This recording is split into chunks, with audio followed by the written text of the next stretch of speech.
pledge allegiance to the flag of the United States of America and to the republic for which it stands, one nation, under God, indivisible, with liberty and justice for all. Thank you. Can I see a show of hands of how many people would like to make public comment today? 1, 2. Okay.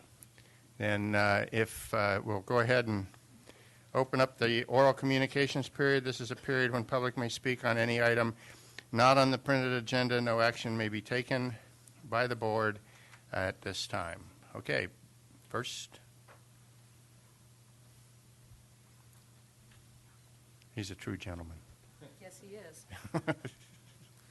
Good morning, board. My name is Susan Lipscomb. I'm an in-home supported services provider, and I'm here this morning to remind you what Claudia said at the Dollar General argument in Columbia about how they only pay their employees minimum wage and how these minimum wage employees count on subsidization from the county, meaning welfare, food stamps, and Medi-Cal.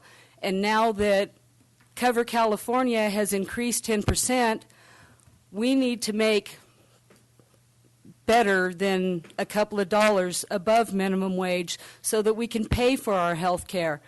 With the cost of living raising so rapidly, there is just no way that we can get by on $10 an hour. And I really hope that you will help us with our bargaining. Thank you. Thank you.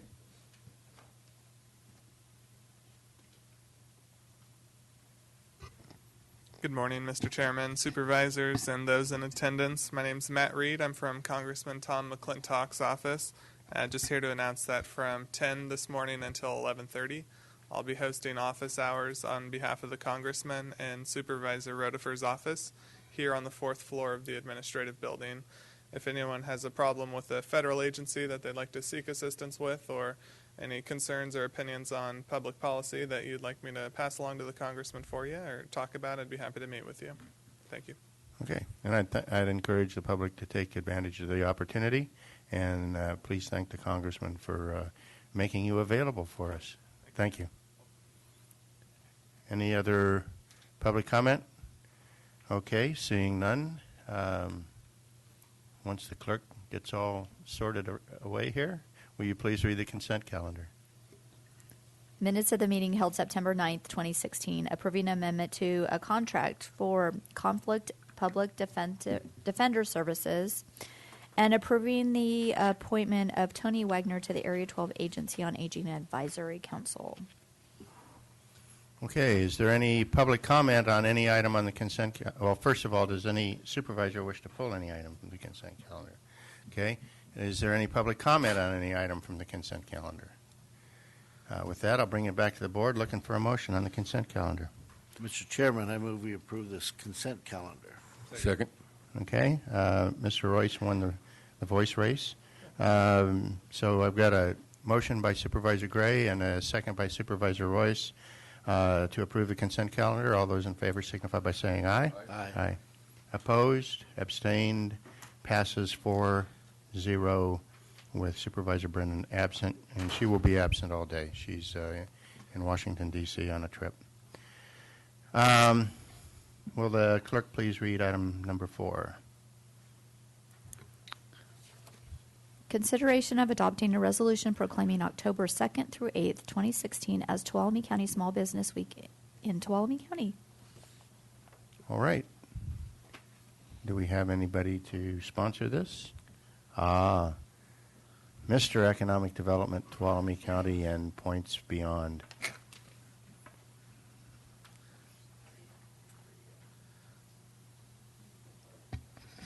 Larry Cook, Tuolumne County Economic Development Authority, and also Central Sierra Economic Development District. We wanted to bring forward the first annual Tuolumne County Small Business Week. During that week, a number of partners, including the Tuolumne County Economic Development Authority, the Tuolumne County Chamber of Commerce, the Service Corps of Retired Executives, also now known as SCORE, and the Alliance Small Business Development Center, along with many other partners, are putting on a series of classes focused on small business owners, and we wanted to proclaim this week as Tuolumne County Small Business Week. It would be the week of October the 2nd until October the 8th. I'm here for questions. First of all, before I open it up, I think this is a great idea. I love small business. Okay. They're the cornerstone of our economy here, so thank you very much. Any questions by the board at all? Any public comment? Bring it back to the board for comment or a motion or whatever. Mr. Chairman, I'll move in favor of the proclamation, and supporting small business is a good thing. Most of our county is small business. Yep. Second. Okay, I've got a motion by Supervisor Hanvelt and a second by Supervisor Gray. Any further comment? Pretty much a no-brainer. All those in favor signify by saying aye. Aye. Opposed? Abstained? 4-0. Okay, thank you. And you will see the flyers that I handed out, and there's excess ones here up at the front.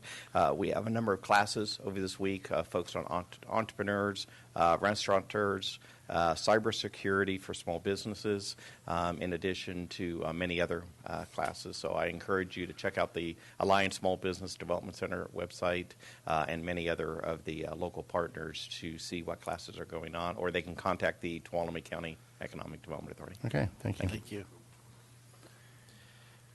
Okay, would the clerk please read item number 5?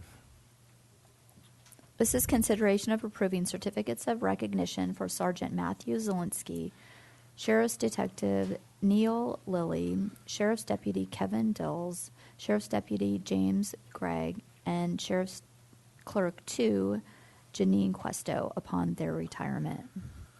Okay, so we do have a number of citations to present. I'm going to ask the sheriff to read them individually, but before we do that, and I'll go down and help him present them, but before we do that, we need to approve them.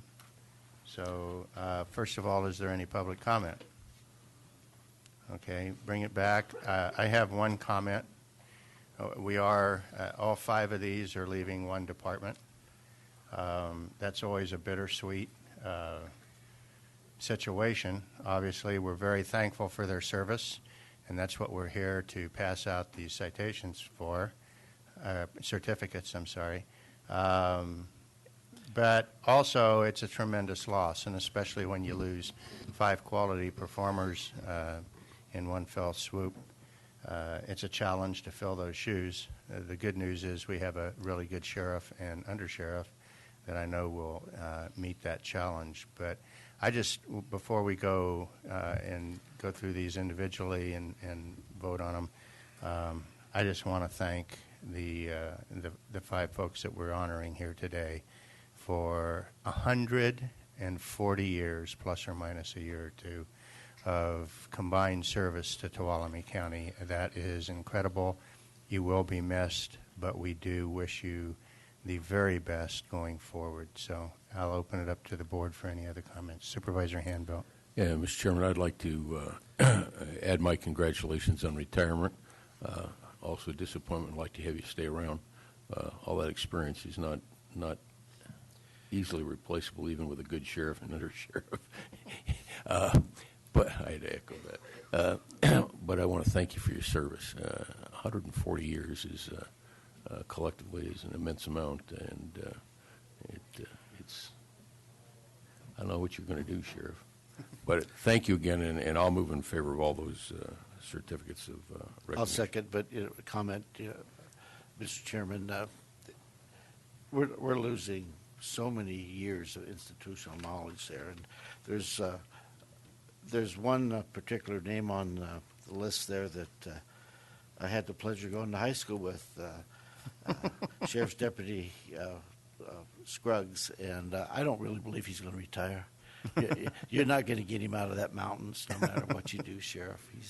He's going to be one of those hang-oners, I'm sure. But congratulations in your retirement, and thank you for your service. Just Go brief. ahead. Yeah. I agree with everything that's been said, and I just wanted to also express my gratitude for the service that these people have given to our county. Not only do they provide their time and their dedication, but they also take risks that ordinary people do not have to take, and that's something that their families deal with. And it's an honor to be able to recognize you guys, and we appreciate everything. Thank you. Okay, so I do have a motion by Supervisor Hanbelt and a second by Supervisor Gray. All those in favor signify by saying aye. Aye. Opposed, 4-0. And the sheriff will read them, and I'll congratulate him. Thank you.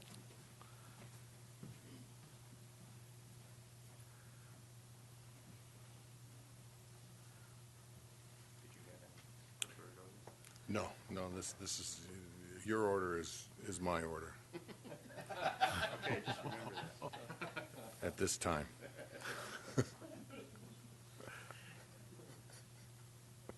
Well, before we get started, I do want to say a few. Well, I'll say it. I'll reserve my comments till the end. James Gregg. James, why don't you come on up here? Here he is. So when I met James the first time, his hair was a little darker. So was yours. But he's still good looking, though. Okay, this Board of Supervisors recognizes Deputy James Gregg for his service to the citizens of Tuolumne County. Deputy Gregg began his career with Tuolumne County Sheriff's Office in 1989. James started with the Tuolumne County Sheriff's Office as a Deputy 2. In 1997, Deputy Gregg became School Resource Officer. He participated in the COPS program. In 2006, he became the SAR Liaison, and most recently was the Maloney's Contract Deputy. Prior to working for Tuolumne County Sheriff's Office, Deputy Gregg was a police officer for the city of Waterford from 1987 to 1989. Before that, he was a reserve deputy for both the city of Waterford and the city of Houston. Deputy Gregg has been in law enforcement for an impressive 33 years. Deputy Gregg has always been a cornerstone of the Sheriff's Office. His 27-year tenure is a testament to his passion for the job, a job that he did well. We are sorry to see Deputy Gregg go, but wish him the very best in his retirement from a long and outstanding career.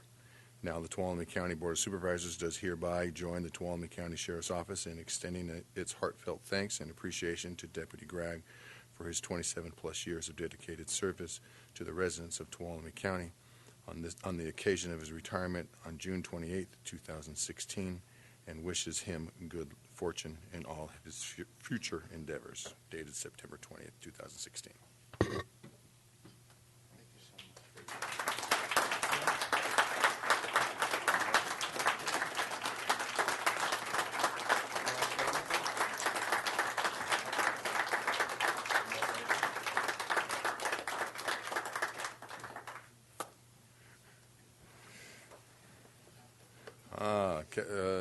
Kevin Dills.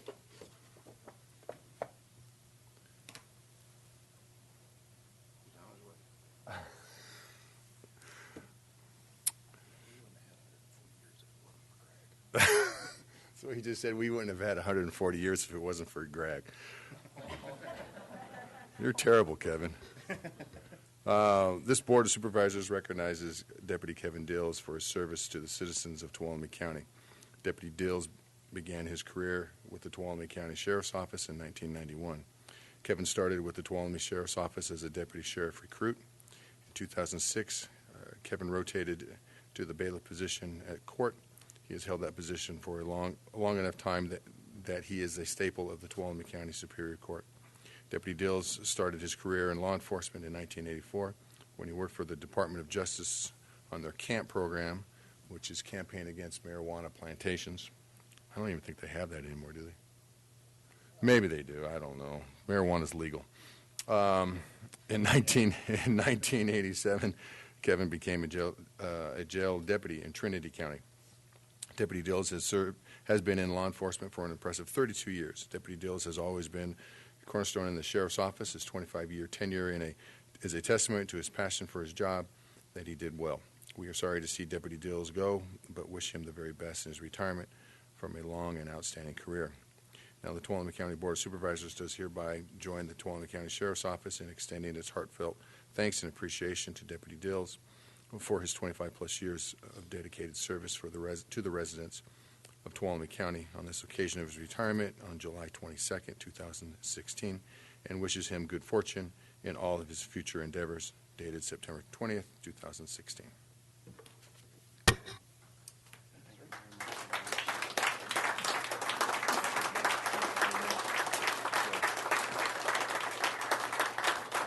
You want to say something, Kevin? You want to say something? Okay, good. All right.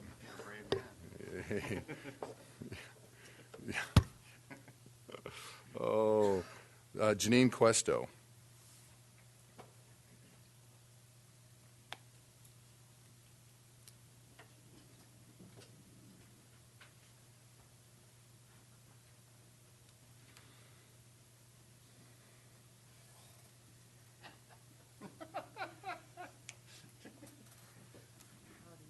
Howdy. The Board of Supervisors recognizes Senior Sheriff Clerk Janine Questo for her service to the citizens of Tuolumne County. Janine Questo began her law enforcement career in 1992. Janine started with the Tuolumne County Sheriff's Office as an office assistant. In 1995, Janine became a Sheriff's Clerk 2, and in 2006, she was reclassified by this Board of Supervisors as a Senior Sheriff's Clerk. Janine has been an integral piece of the Sheriff's Records section. She has implemented and assisted in many large projects, moving the department forward in record keeping. Janine spearheaded the FileNet and RIMS, which we still use to this day. Janine is a legacy employee following her mother and her brother, both who were employed by the Sheriff's Office. Janine has been a part of this department in one way or another. For many years, even before she worked here, she volunteered in the office and was also a community service member. Janine has been an integral part of the Sheriff's Office for her 24 years tenure is a testament to her passion for her job, a job that she did well. We are sorry to see Janine go, but we wish her the very best in her retirement from a long and outstanding career. Now the Tuolumne County Board of Supervisors does hereby join the Tuolumne County Sheriff's Office in extending its heartfelt thanks and appreciation to Janine Questo for her 24-plus years of dedicated service to the residents of Tuolumne County on the occasion of her retirement, September 16th, 2016, and wishes her good fortune in all of her future endeavors, dated September 20th, 2016.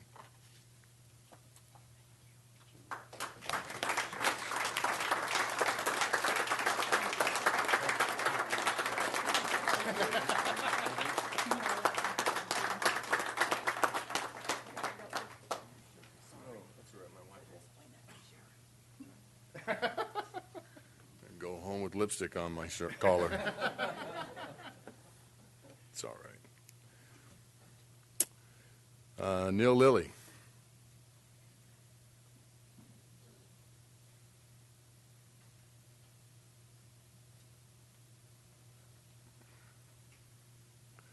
Okay, this is Detective Neil Lilly. This Board of Supervisors recognizes Detective Neil Lilly for his service to the citizens of Tuolumne County.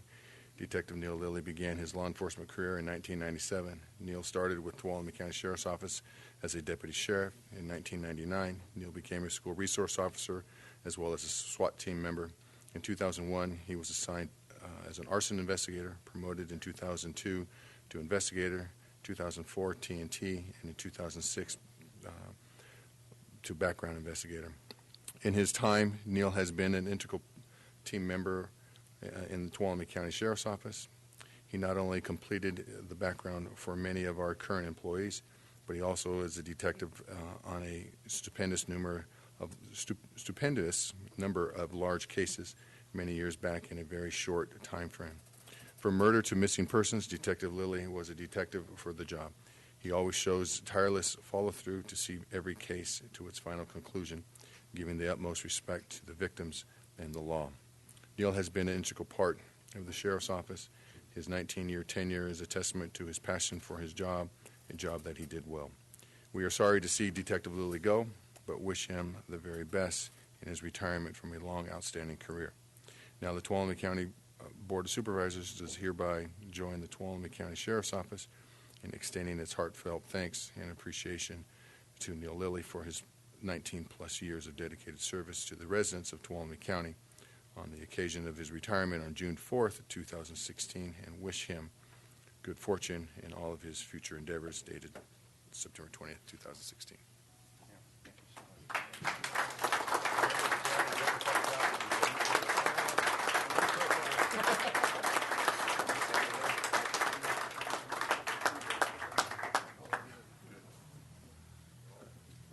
Okay.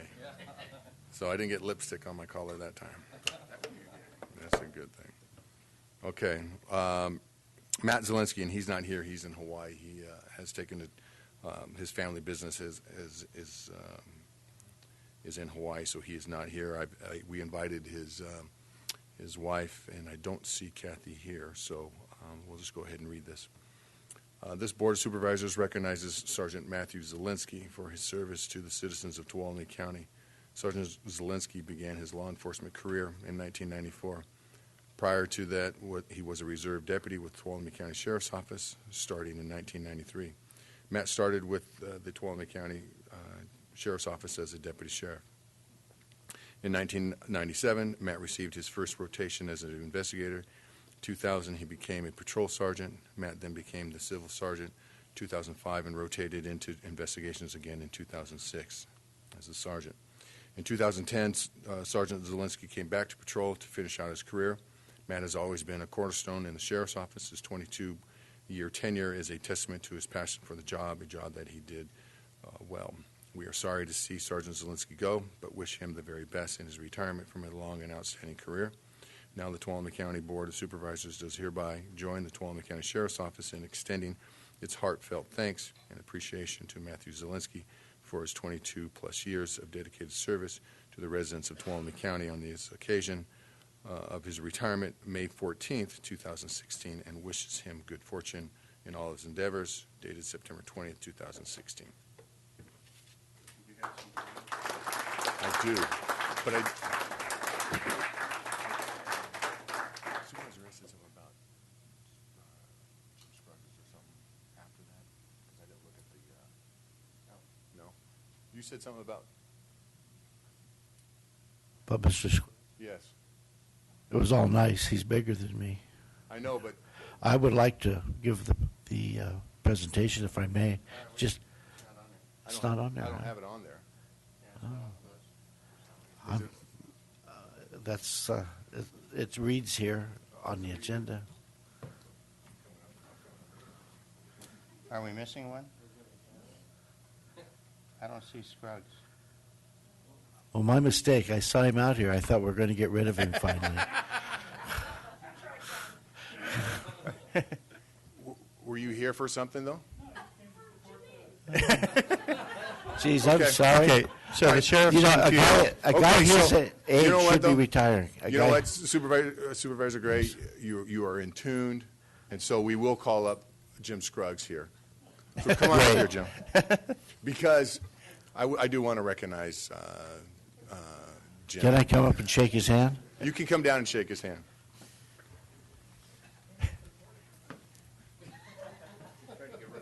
Okay, so I'm going to go to, so this was it last week? Week before? We went to Hume Lake. And we went to Hume Lake, and we recognized, or the state of California recognized Jim here as the Search and Rescue Person of the Year for the state of California. And he received the Peabody Award, and I wish I would have been a little bit more prepared to read what it says. But basically, he was looked upon by his peers as the outstanding volunteer for the year in the state of California. Mr. Peabody was a SAR individual that from a county. What county was it? Do you know? Do you remember? Marin. Yes, you're right, Marin, and then helped with OES, and this award was named after him. So this is a very prestigious award that Jim received, and we call him the SAR, the SAR. Is that how we say it? SAR. SAR. anyways, if I get lost, he's the man that I want to come get us. And so we're very proud of him. His family is completely immersed in the sheriff's office, and we're grateful for him and what he's done. So I do want to recognize him for that. And I thought actually that's what you were doing. So Well, I read it in the paper. That's why I just thought maybe that was you were. So- I was ahead of you, Sheriff, for one time. as always. So, anyways, we'd like to recognize Jim.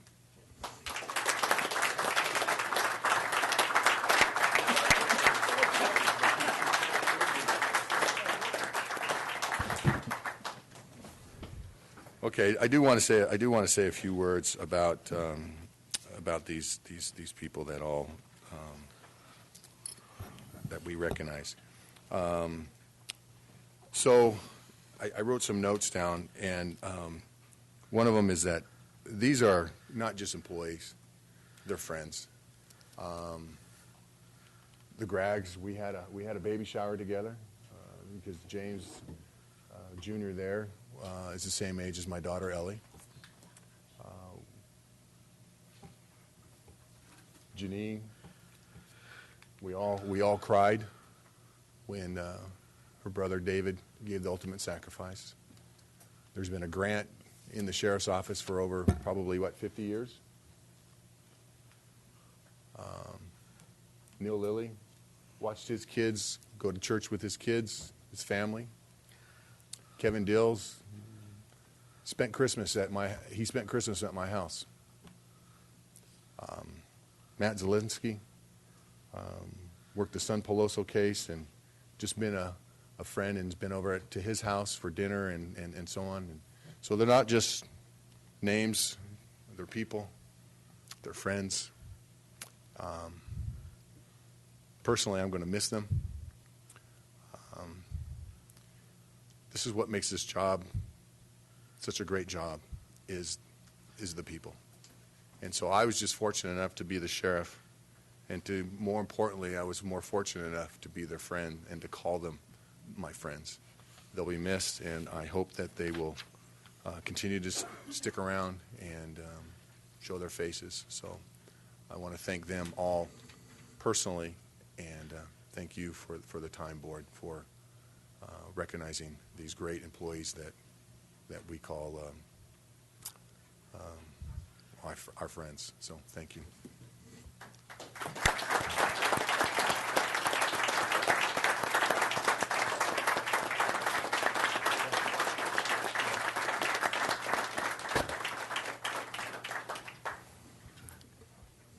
Again, it's difficult to say goodbye, so don't go too far. We look forward to, or we hope for the best in your retirement. Will the clerk of the board please read? I think we're up to item 6. This is consideration of adopting a resolution amending CAL FIRE agreement in the amount of $4,269,290, not to exceed $11,945,573. Mo. Good morning. Maureen Frank, Deputy County Administrator. Before you today is an amendment to your existing Schedule A and Amador Plan CAL FIRE agreement. In May 2014, your board entered into a 3-year agreement with CAL FIRE, and this agreement was to provide fire protection for the county. Specifically, the administrative components of that agreement is to provide emergency fire protection response and basic life support, dispatch services, and then to extended fire protection services through, as I said, the Amador Plan.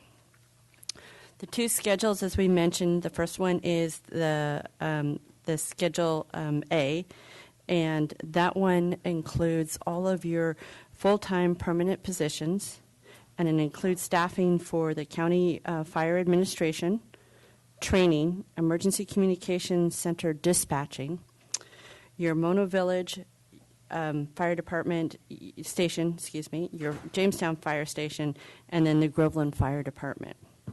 The second schedule, as we were discussing, is your Amador Plan.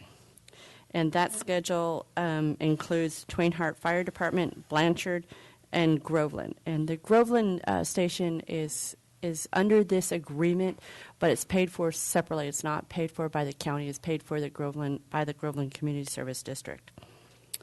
For your board's consideration today is an amendment to that 3-year agreement for the last year of that agreement. And for the audience, it includes amendments to the following items. In your Schedule A agreement, it includes salary increases for the comm operators. Then there's increases to the benefit rate, the unemployment insurance, and the administrative charge the state has for it. Then as far as staff benefit rates, it includes increases for both the extended duty week compensation and the uniform allowance, and then also the emergency response bonus. For the Amador portion of this agreement, it includes administrative rate increase, just like we saw for the Schedule A agreement. And then the unemployment insurance, it should read a decrease, not an increase in that line item. So that item actually decreased.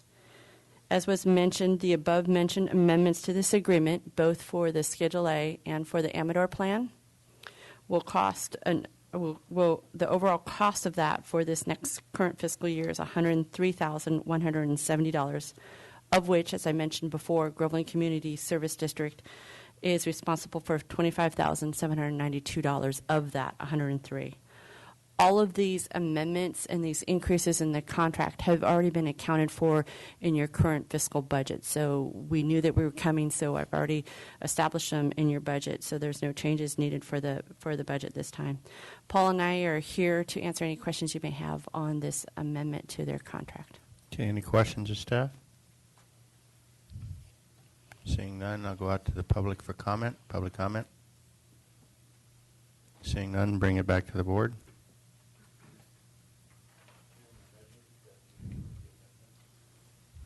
Okay. I got a motion by Supervisor Gray, a second by Supervisor Handbelt. Any other comments or clarifications? Okay. All those in favor signify by saying aye. Aye. Opposed? Abstained? 4-0. Okay. Item 7, please. Consideration of recognizing unanticipated revenue of the Office of Traffic and Safety and State Responsibility Area Fire Prevention Grant. Good morning, Chairman of the Board, other board members, county staff, Paul Avila, County Fire. I come to you today before the board for your consideration are the recognition of anticipated revenue from the Office of Traffic Safety, OTS grant, as well as the State Responsibility Area Fire Prevention, SRA FPF grants. The Office of Traffic Safety came before your board on July 19th, 2016 in the amount of $105,000. This last week we received the word that we were actually awarded the $105,000. And that will be for the purchase of vehicle extrication equipment, the Jaws of Life. The State Responsibility Area grants, we have 2 on hand. One was accepted by the board on April 9th, 2015, and the other was on February 16th, 2016. The first one, the amount was $84,000. The second one was $95,700 for a total amount of $179,700. These funds will be used for roadside brushing as well as the removal of dead and dying trees near the roadways throughout the entire county. The reason we haven't used these funds yet is the first grant took a little time for the state to get it on board and get the approval process going. Also, we had internal funds that we used through CAL FIRE, and we need to get rid of those funds first. So in order to make our dollars stretch longer or stretch further and get more productivity out, now we're going to start using these grant dollars here. As far as the fiscal impact, both grants are 100% reimbursable, so there's no impact to the county. So my recommendation, staff recommends your board recognize unanticipated revenue for the Office of Traffic Safety and the state responsibility area fire prevention grants in amounts of $105,000 and $179,700 respectively. Do you have any questions? Mr. Chairman, just for clarification, we're also increasing appropriations in like amounts, and those specific the specific accounts are on your agenda cover sheet. Okay. Any questions of staff? No, just good job. Yeah. The more we get, the more work we can get done. Public comment? Okay. Before I open it up to the board for a motion, I'd like to echo Supervisor Gray's comments. Love spending state money, so get us some more. Anyway, I'll open it up for a very good job. I'll open it up for a motion. Okay. Second. Okay, I got a motion by Supervisor Handbelt, second by Supervisor Gray. All those in favor signify by saying aye. Aye. Opposed? Abstained? 4-0. Thank you. Thank you. Item 8. Consideration of authorizing staff to apply for the 2016-17 CAL FIRE State Responsibility Area Fire Grant Prevention Fund and Tree Mortality Grant Program.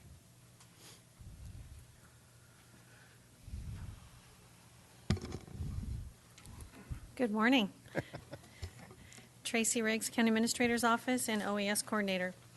I have a handout that I will be going over shortly with you. It just provides some details, further details than what was in the memo. So as a highlight of this item, on August 24th, CAL FIRE announced that it would be awarding nearly $16 million for both tree mortality and the state responsibility area grants.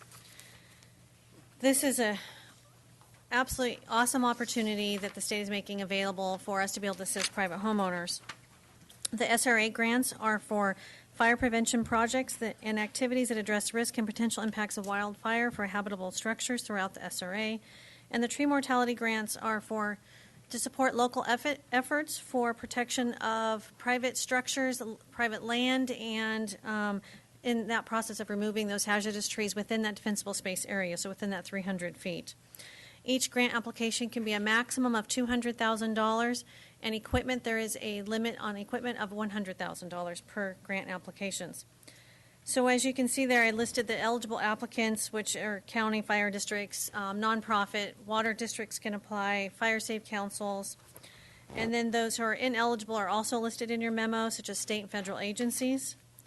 On Wednesday, September 7th, we pulled everyone together that might be applying for the grant and to discuss what would the project areas be. And the reason being, we want to make sure we don't have duplicate grant applications for duplicate areas of project work. We want to make sure that when the state is reviewing these applications for Tuolumne County that they are continuous, and they are collaborative, and we are all working together, and that is taking place.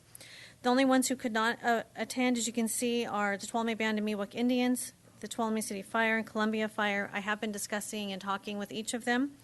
We had another meeting yesterday at the task force meeting in which what we were asked to do by the state and is to prioritize our projects will be submitted as a county as a whole, so not just the local government, but all other government agencies such as the Tuolumne Band of Miwok Indians, special water districts, nonprofits. So yesterday we met, and it was a good meeting. What you have in front of you is a list of priorities. We created 2 buckets. The priority number 1 is where there is no other funding available, and that is for private homeowners. We are trying to ensure that we apply for enough to assist private homeowners who are right now trying to figure out a way to deal with this huge hazard that is towering over their homes. So on each of these, you see Tuolumne County OES is looking at applying for a total of 8 grants. 6 of those would be for dividing the county into 6 different zones. We've been working with Duke York in making that determination and getting the mapping done with the GIS department. There's also 2 equipment applications, so 2 chippers and some other various small equipments for the roads department. Highway 108 and Yosemite Fire Safe Councils are submitting a total of $600,000. 2 of those are for TMAP, the Tree Mortality Aid Program, to help those who are over 60 and or have access and functional needs. And then the Yosemite Fire Safe Council is submitting another to continue on the fuel break that they have around private property. I did discuss with Dory Beats, Tuolumne Band and Miwok Indians. She and I will be meeting probably this week, so we can determine that what they submit, again, is not duplicating the areas that we've already submitted, and this along some of the roads. So I don't have an amount for them yet. I expect there'll be a minimum of 1, if not 2 grants that Dory will be submitting on behalf of the tribe. Priority number 2 was for infrastructure, and the reason we made this a second priority is some of these grant applications are eligible under CDAA. And so, again, the first priority, trying to look at where is there no other funding available. So under here we have what Tuolumne Utilities District, Twain Harte Community Services District, and Groveland Community Services District will all be submitting grant applications, but their applications and projects are also eligible under CDAA, and that's why they're under priority number 2. We have been working with Duke York and our roads department to try and determine the community service area roads, and we've talked about these in the past with you, and these roads are not eligible for funding under any other funding source at this point. So while they're under a priority 2, it's because they're not necessarily protecting a home within that 300 feet, but they are protecting and ensuring the ingress and egress routes for emergency vehicles, and we'll be submitting 4 grants for that for a total of $800,000. So the county as a whole, as you can see on there, it's just county government is submitting $2.1 million in grant applications, and all entities, county as a whole, is almost $3.8 million. I expect that to go a little over $4 million as soon as Dory decides how much they will be applying for, and we can bring that back to you.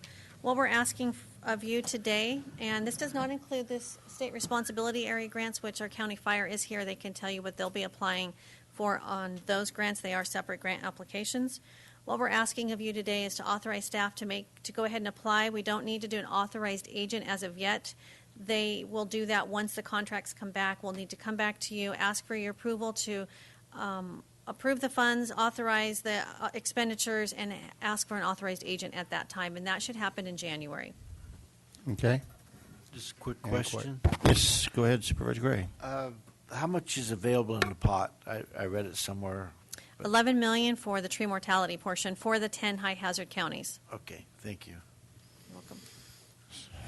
Did you have something, Supervisor Handbelt? No, it's just that this is a fairly recent thing, and I got to give CAL FIRE a lot of credit for the kind of work they're doing and trying to reach out to us and help us do the things we need to do. Ken Pimlott has been a great leader in this thing, and I want to acknowledge that our team is going after everything we can go after reasonably, and while I don't expect 100% success, I want to thank them for the effort. It's a big deal. And by the way, I move approval. Okay. I'll second, and I would expect 100%. We're shooting for that. Yeah. Okay. Could you go 110? No, I don't know about that one. How about 110? Do I have any public comment? Again, good work. Grabbing all the opportunities that are out there. Just for the public's edification, we're not just grabbing low-hanging fruit. We're climbed up pretty high into the tree. So with that, I do have a motion by Supervisor Handbelt and a second by Supervisor Gray. With any further comment? Okay, all those in favor signify by saying aye. Aye. Opposed? Abstained? 4-0, don't go away. I got one I think since we're talking tree mortality here a little bit, it would be very interesting to get some information, whatever information is available from the Forest Service on the results of the old fire, specific to what was the nature of the burn in high-density tree mortality areas vis-a-vis normal forested areas. The reason I say that's of some interest to us is there's a debate raging about whether mortated or whatever it is, mortared trees are more or less of a fire hazard, and I'd kind of be very interested in what the answer is to that from a very practical, hands-on experience. Okay, well, so if you could shake that down, and it's not time sensitive, but in your spare time? Yeah. Well, actually, we have a meeting with with U.S. Forest Service this week with the tree mortality grant, so that'll be time I can discuss that with them then. I know they had some experience, so Yeah, we'll it'd be find. nice we'll to see learn what- something from that. All right. Thank you. Okay, I think we're, is it item 8? 9, item 9. Consideration of accepting the 2016 Resource Advisory Committee project funding list. Good morning. Good morning. Liz Peterson, Administrative Analyst. Okay, once again, the Tuolumne-Mariposa County Resource Advisory Committee, also known as RAC, met this summer as a result of the extension of the Secure Rural Schools and Community Self-Determination Act. And they met to decide on projects for exclusively Tuolumne County, because although it is Tuolumne-Mariposa County, Mariposa does not contribute money to the RAC for the third year in a row. So this memo, as you have before you, presents what RAC projects were approved. I would like to highlight a few, or I'll mention all of them. Actually, the Tuolumne County Forestry Institute for Teachers, FIT, and the Summer of Success Youth Empowerment Project, or SOS as they call it, those are projects that have been repeated from prior years, and the RAC is very enthusiastic about those projects. 4 additional projects that are newer are facilitation support for Yosemite Stanislaus Solutions, or YSS, installation of 2 cattle guards within the Stanislaus National Forest, developing a recycling program in the Pinecrest community, and some hazard tree removal along the Eureka Ditch near Twain Hart, and that's with TUD. So as you see, the attached projects and their funding amounts. And if you have any questions, I'm here. Questions? Public comment? Board comment or a motion? I'll move approval. Okay. Okay, got a motion by Supervisor Hanvelt, second by Supervisor Royce. All those in favor signify by saying aye. Aye. Opposed? Abstained? 4-0. Item 10. Consideration of approving correspondence in support of the Tridam Lake Tulloch Day Use Recreation Area. Once again, You're still here. Liz Peterson, Administrative Analyst. So this project is a result of, so Tridam is the reservoir manager for Tulloch Reservoir. And as a part of their Federal Energy Regulatory Commission license, or FERC license, they are required to create a plan that provides public day use recreational opportunities at Tulloch Reservoir. They have submitted their plan and are requesting comment and support, ideally, from Tuolumne County, among others. The proposed day use area is in Calaveras County, but it is directly across the bridge on O'Burns Ferry Road, just beyond the Tuolumne County border. We believe, the Natural Resources Committee, who reviewed this project and voted to approve in support of this, believes that this location will provide convenient access for Tuolumne County residents, as there is only one other access point for day use at Lake Tulloch, and that's at the South Shore Marina. We also believe, the Natural Resources Committee believes, that this location will help mitigate some concerns that Tuolumne County private property residents have had of their property being used to access the lake, again, due to a lack of other options.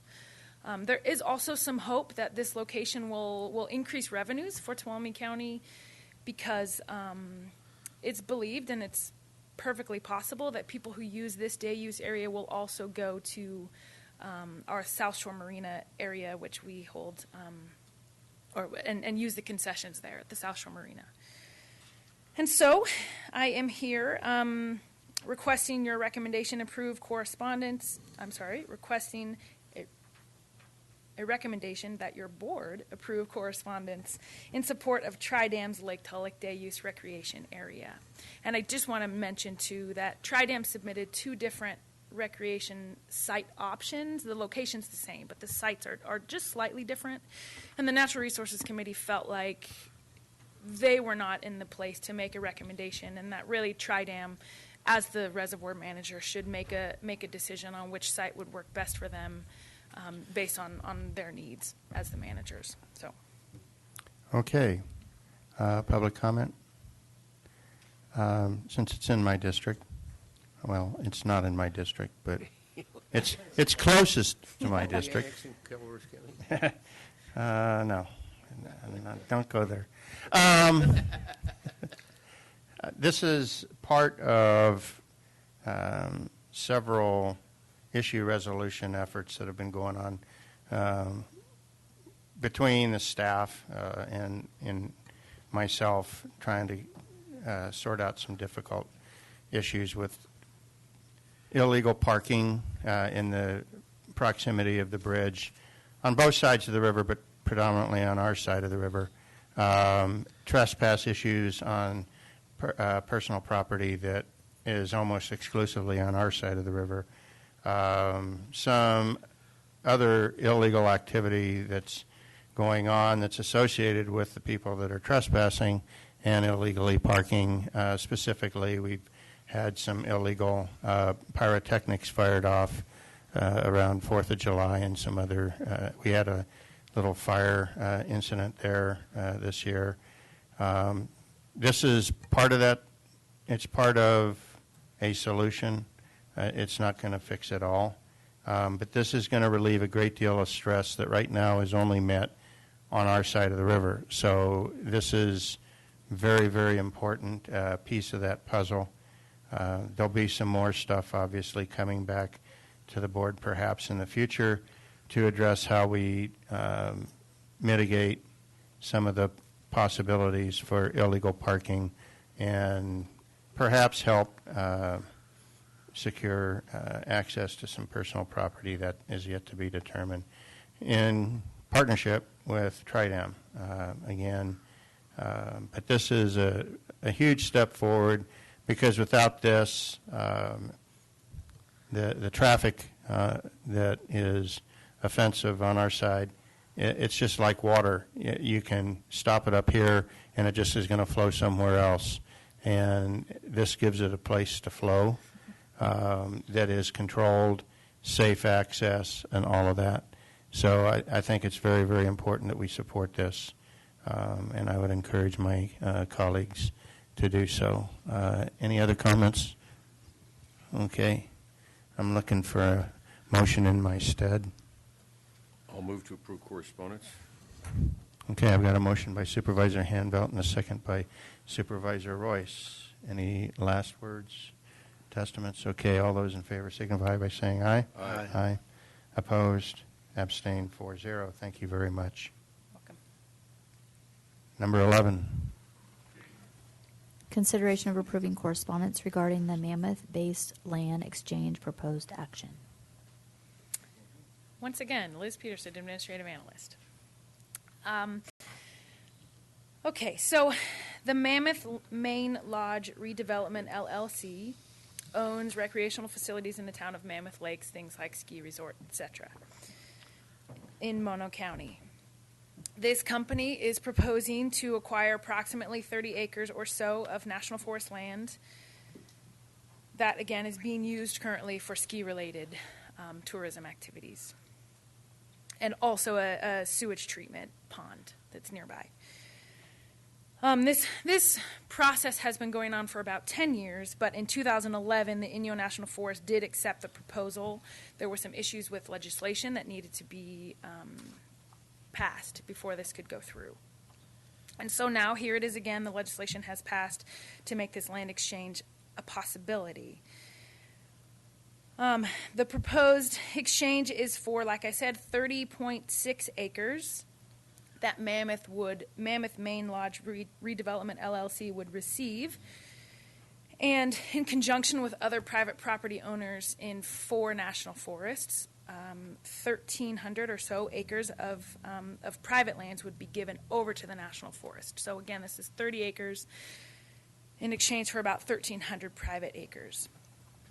900 acres, or a little over 900 acres, of this exchange come from Sierra Pacific Industries owned land in Tuolumne County. It's in various locations along the Clavey Rivershed, close to Yosemite National Park, and surrounded all around with Stanislaus National Forest land. So it's kind of privately owned islands within the National Forest. The Natural Resources Committee discussed this issue and voted in favor of a recommendation that your board oppose the proposed action on the grounds that the amount of acreage in the exchange, again 30 acres for 1,300 acres, should be more balanced, and that the exchange should take place exclusively in Mono County. There's about 300 or so acres in Mono County of private land that maybe possibly could be given up for the 30 acres of National Forest land in Mono County. So the comments I have attached there, they are due on October 9th. And I want to let you know, I did speak to Mr. Mark Luster with Sierra Pacific Industries, and I would like to just highlight that Sierra Pacific Industries owns a lot of land, 1.8 acres, and these 4 parcels are not suitable, as Mr. Luster told me, are not suitable for timber harvest, which of course is their business. So for them, this is a good deal, where they would get cash in exchange for these 900 acres that they would eventually turn around and buy additional land. Mr. Luster did not know. They don't have any specific land locations that they're looking at right now, so they don't know if it would be Stanislaus National Forest land that they would buy eventually, or if it would be located somewhere else. But that is their plan. That's their goal, is to sell these parcels that don't really produce much for them, get the cash, turn around, and buy additional land that would be helpful for their business. So that's additional information for you to consider. Question? Did we happen to research how much taxes we're receiving from this timberland by any chance? We did not, no. I'm fairly familiar with the area, but looking at the difference in acreage, we're looking at 30.6 acres on Mammoth Mountain versus... It's a factor of 43. Right, but I'm looking at value. That's why I asked the tax question.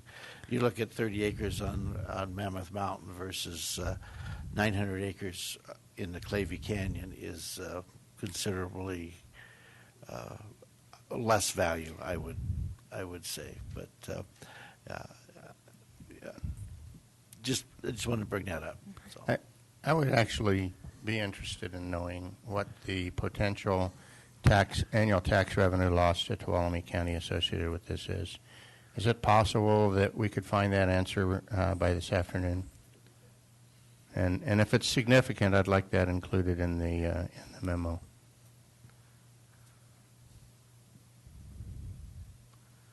And then we can just bring it back after our 1:30 appointments. I think that's worth knowing.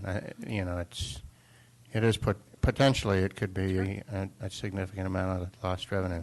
Mm-hmm. If it's insignificant, then I'm going to have a hard time opposing SPI who wants to get rid of the land. Yeah. But if it's a significant loss, then that impacts our entire revenue base and impacts the entire county, and then I'd have a much better feeling about opposing the transfer.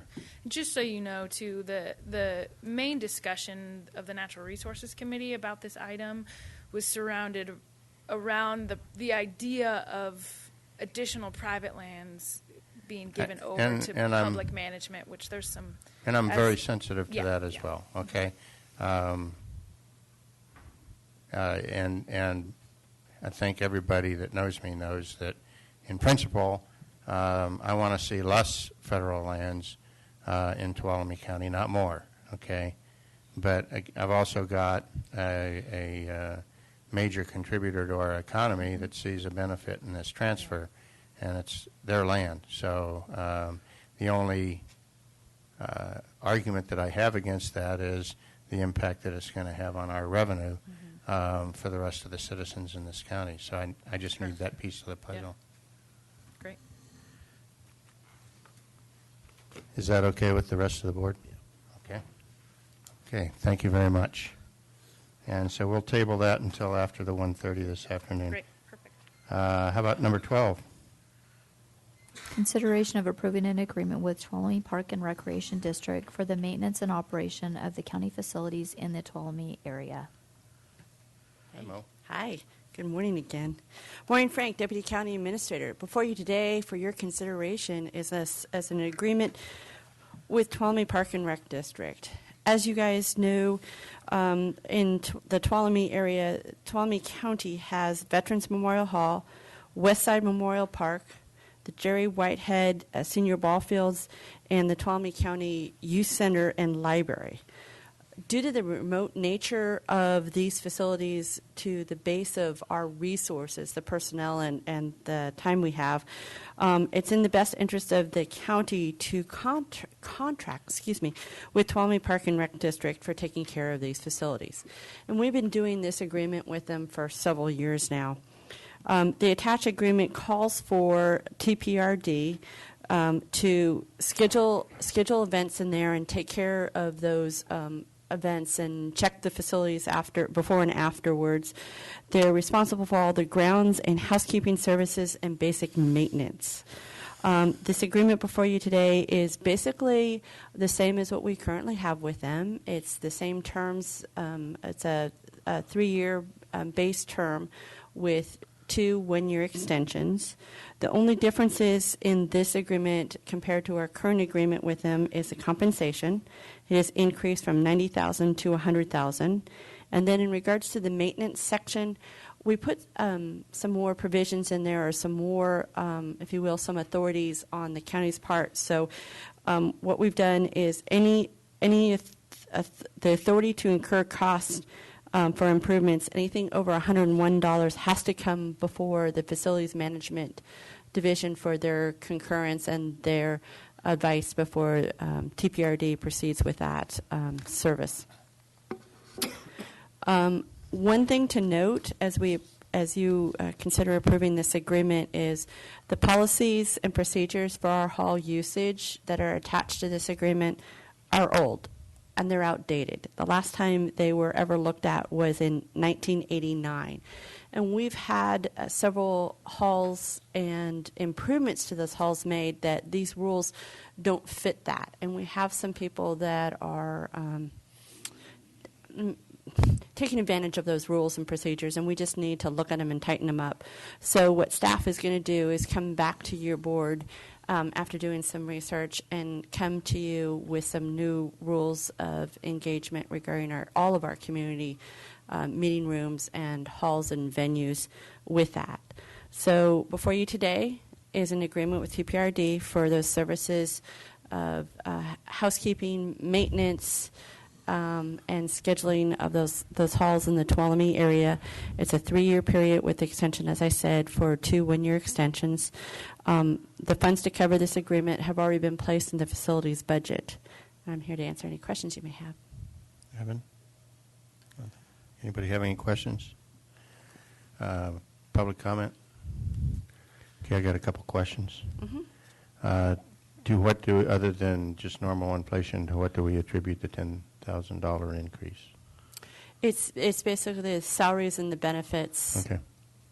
And basically, the previous contract that we had before them was a 5-year contract, if you will, because we took the 2-year extension.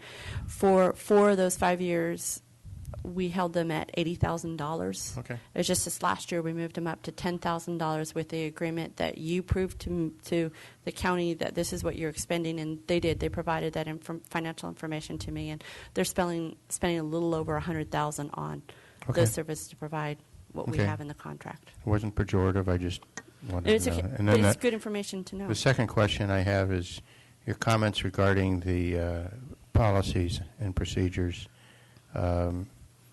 Is one of those issues the one that we were dealing with the TCVC in terms of the Veterans Hall and a commercial?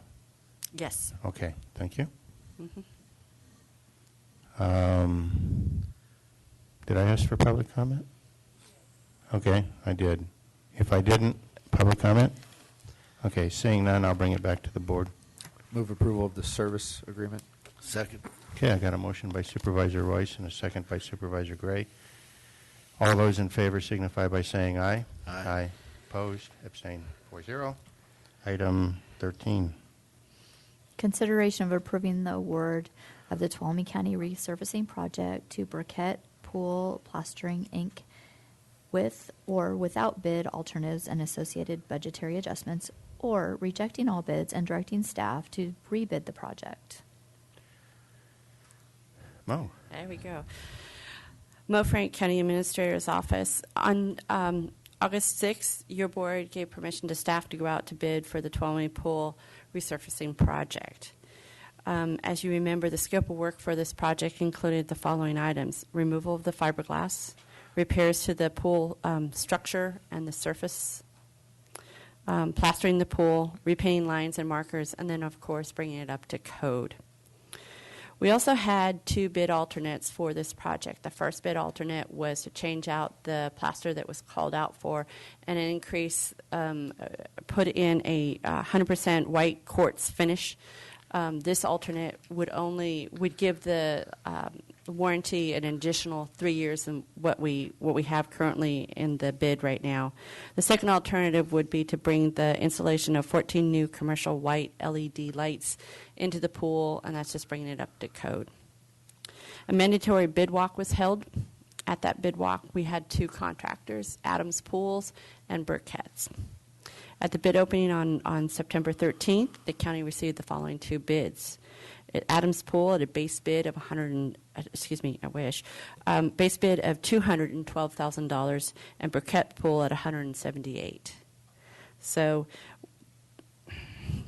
Burkett's base bid at $178,356 is over our budget and over the engineer's estimate by $40,356,000. This is over our estimate of $138,000 that we had in there, which was unfortunate. When we did some vetting of both of the vendors, it turned out that Adams Pool did not have a current DIR registration.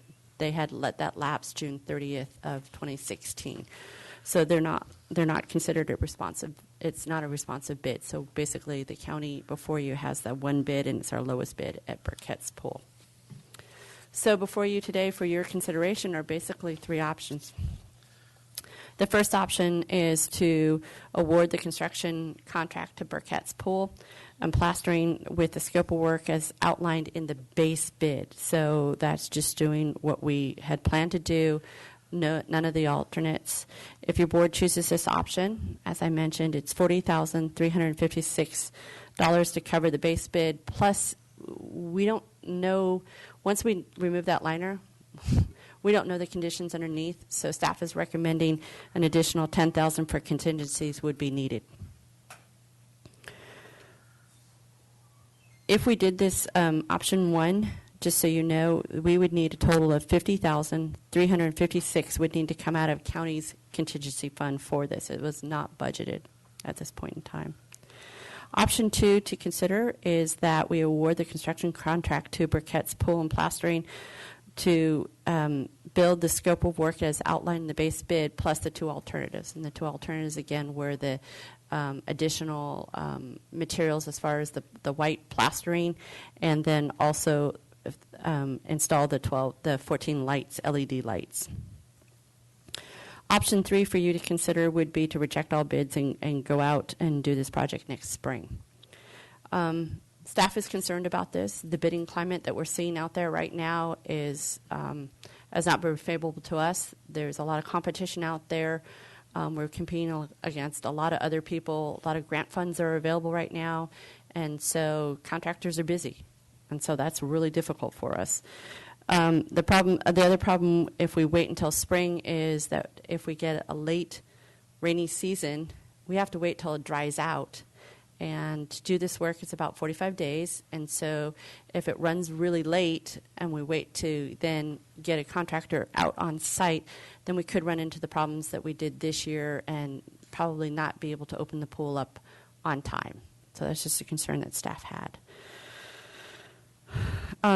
At this point in time, staff is recommending that your board considering option 1 and award the base bid to Briquettes in the amount of $178,356 and authorize $50,356 from contingencies to be moved into the county capital pool liner line item.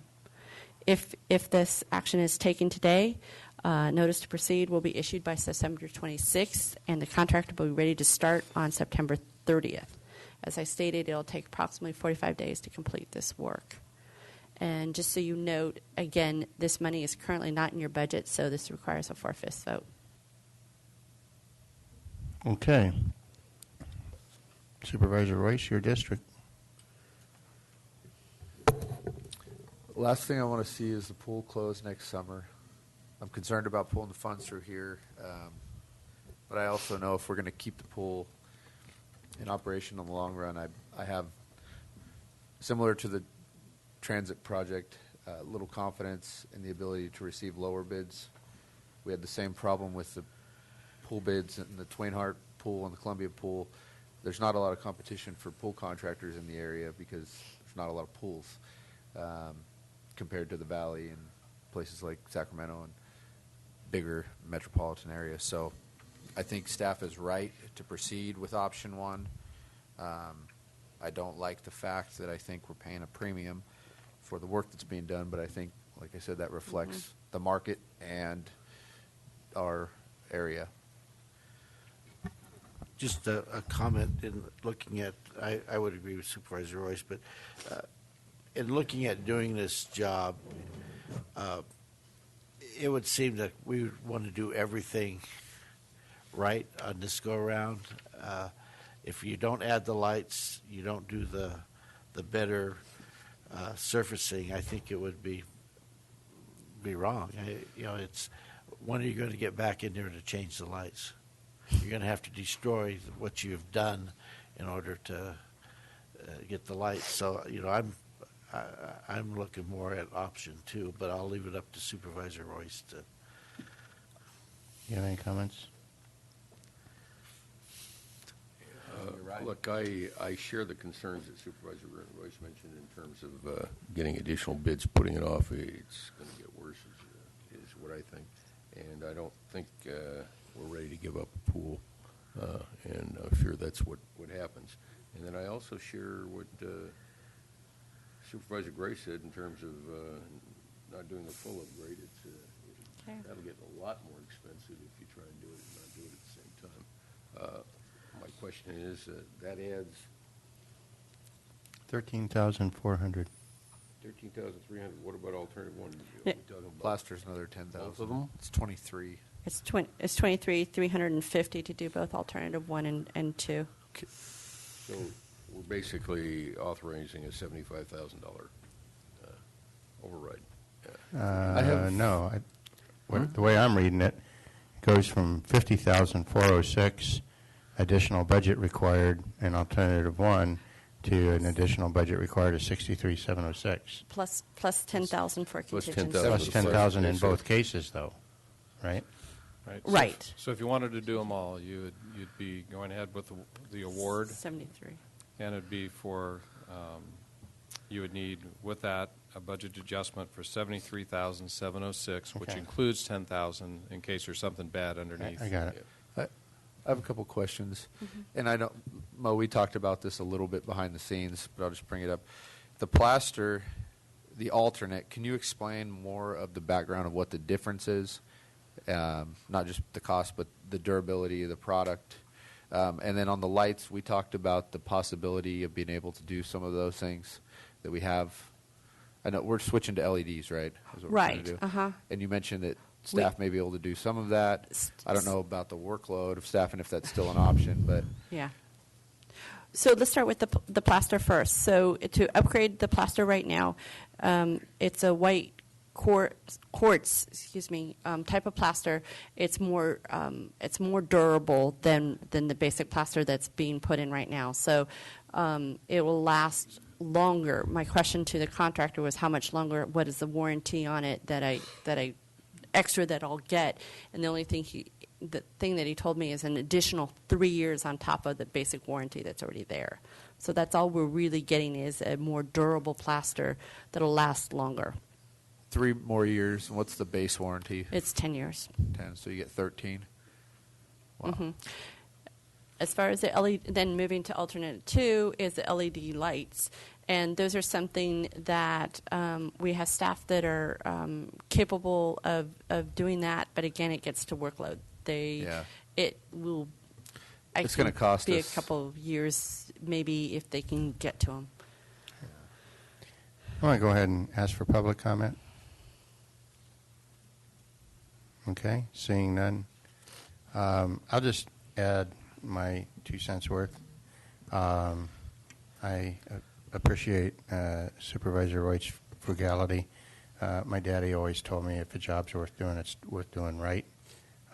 So I kind of come down with Supervisor Hanvelt and Supervisor Gray. I think I'm in favor of option 2, but I'll leave it up to Supervisor Royce to make the motion that he wants. Very happy to pursue option 2. I just know we've got a budget with a lot of priorities, and this is a priority for my district, and I know you guys, your concerns and compassion doesn't stop at your boundaries of your districts. But So I just wanted to be. What's that? You just owe us. I owe you one, yeah. Very good. Actually, you owe us 3 because there's. I owe 3. This one's going to cost me. You owe us all right. about 200,000. Well, the pool is near and dear to my heart, so I'm going to make a motion for option 2. Second. Okay, I've got a motion by Supervisor Royce and a second by Supervisor Gray on option 2 to amend our budget. And I will remind the board that this is a 4/5 required vote to add 73,706 to proceed it with option 2. And option two is the base bid plus alternatives 1 and 2. Yep. And then the budget number is exactly what you said. Okay. And we're taking, just to be clear, that'll be out of contingencies. Yep. And then transfers over, transfer in, and it'll be in capital in the end. Okay.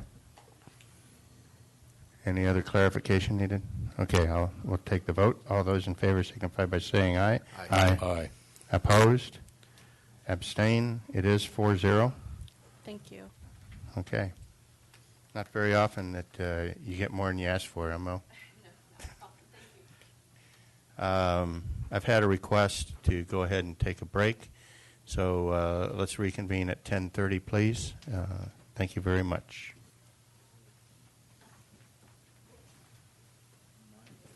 I just do not understand how that didn't come through. I've tried it time and time. I went up and if you came up on, Sometimes I get that. came up back Oh, I've hit it probably 50 times before you did it here. And Special. Will the clerk of the board please read item 14? 14 is presentation on the state of the roads in Tuolumne County and consideration of modifying the pavement condition index goals established in 2012 for the county maintained road base upon the Tuolumne County Pavement Management Program update. So they're bad and getting worse. Pretty much. Okay. End of report. and we're doomed, right? We're just doomed. Okay. Staff report.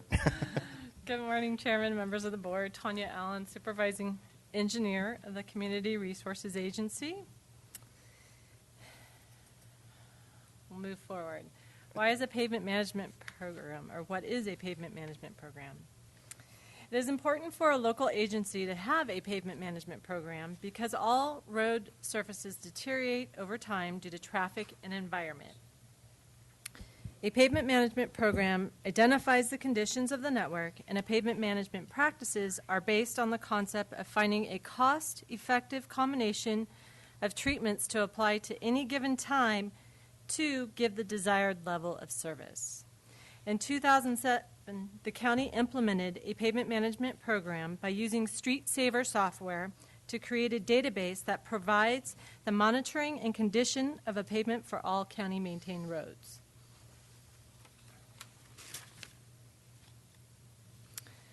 How big is our network?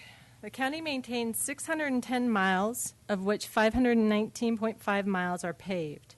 That is the same distance from Sonora to Salt Lake City, Utah. In the 90s, the county had 69 employees to maintain 600 miles of network. That equates to 1 employee for every 8.7 miles. Last fiscal year, the county had 29 employees, and today the county is operating with 25 employees to maintain 610 miles of the road network. That is 1 employee for every 25 miles.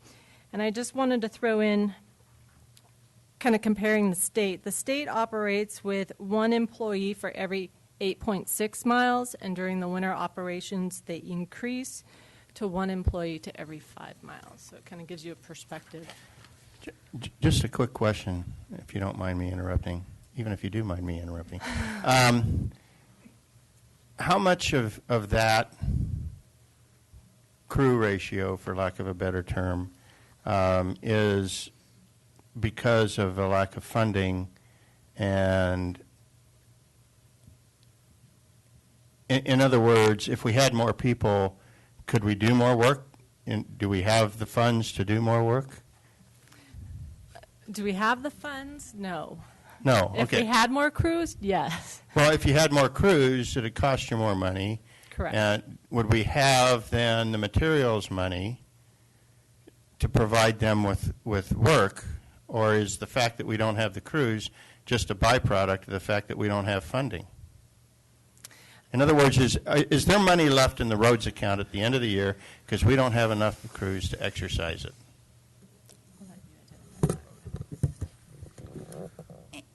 We do typically have some money, and we call the fund balance in the road fund. It's a combination of the fact that our materials is budgeted at less than $100,000 this year for materials. And the fact is, when you only have 25 people spread over 4 different crews, and then you lose somebody, retirement, they quit during the year, so you even have fewer than 25 people. You have people on vacation, you have people on sick leave, whatever. You're not going to, we can't even use the $100,000 of materials typically. And I guess the difference is we can only do strictly basic maintenance right now. We have no funds to do the overlays and the pavement work that Tanya's going to talk about. That's really been treated as a separate issue. And the fact is we only have the crews to fix the potholes, to clean the drainages, to do some brushing, the very, very basic maintenance. You're missing the point of my question. The point of my question is, to fix roads, you need crews. Yes. And you need materials. Yes. Okay. Excuse me. Is there a mismatch of those? Could I interrupt just a little bit, because there is another component to it. There's always something that you can do with a road crew person. Yes. There's always ditching. There's always culverts that need to be cleaned that you just don't get at. So they could have 30 people working all the time and not spend that $100,000. It doesn't mean that they're going to be asleep, because there's countless culverts out there, head walls and ditches and roadsides that need work. So they can have 50 people and never run out of work. But Mr. Chair, but back to your point, and I agree with what Supervisor Gray's saying, but we used to look at a ratio between road worker and materials. Way back when this started, because if you want to actually go out and do something with the asphalt, you do need more material than we can afford right now. So it's a little bit of both. But I also agree with what Supervisor Gray is saying. You can still have them be doing something, but then we also need, if you're building your crews back, then you also need more equipment, because we're not keeping the rolling stock that we used to, and certainly not keeping it up to date. So it's not just, my point is it's not dollar for dollar just hiring more crews. We'd need, in addition to the money that we would spend on the crews, we'd need more equipment, we'd need more material, we'd need all of that stuff. To be all that we can be and to maintain the roads up to a certain level. My question's answered. Just add one more comment, and that is if you had more crews cleaning culverts and all that, that would not improve the condition of the road surface. That's the problem. And that's what we're talking about. That's right. That's what I'm saying. We can do basic road maintenance, but we're not addressing the pavement condition issue. Okay. And we have been doing that through contracts for services, which is always your other option, is to contract for that type of service. Okay. I'm sorry for the interruption. No, I'm not, but sorry if it threw you off. Not at all. All right. So an analysis is only as good as the data upon which it's based. Staff is dedicated to keeping the Street Saver software operational and functional, to identify any warranted capital improvement projects and other maintenance concerns. Staff has a goal to perform 600 management sections of pavement annually. The cycle of inspections is in accordance with the recommendations of the County of Tuolumne 2014 Pavement Management Update Final Report, which inspections take place for arterials every year, major and minor collectors every 2 years, and local roads every 4 years. In 2005, staff performed 643 inspections, and in 2006, staff performed, at the time I wrote this, was 450, but we are now up to 601 inspections so far.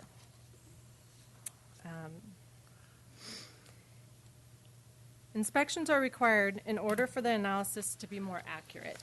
And this graph at the bottom is showing you the section's deterioration curve. The orange line represents a general deterioration curve for an asphalt road. And you're going to see this curve predominant through this presentation. The yellow dots are the inspections, which are right there.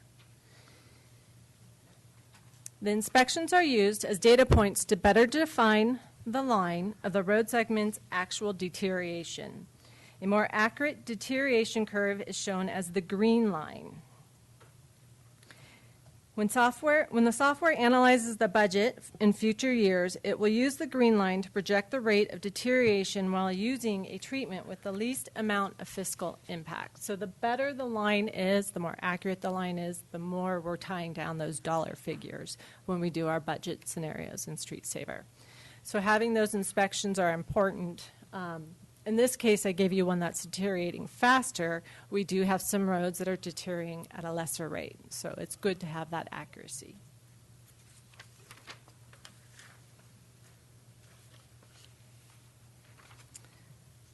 So pavement is inspected and rated with a pavement condition index.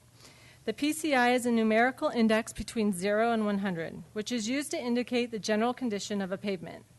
The method is based on a visual survey of the number of type of distresses in the pavement. The results of the analysis is a numerical value between 0 and 100, with 100 representing the best possible condition and 0 representing the worst possible condition.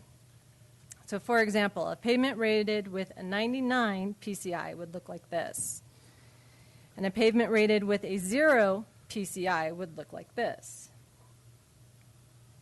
Currently, our network is a 36 overall. Our road network is in poor condition.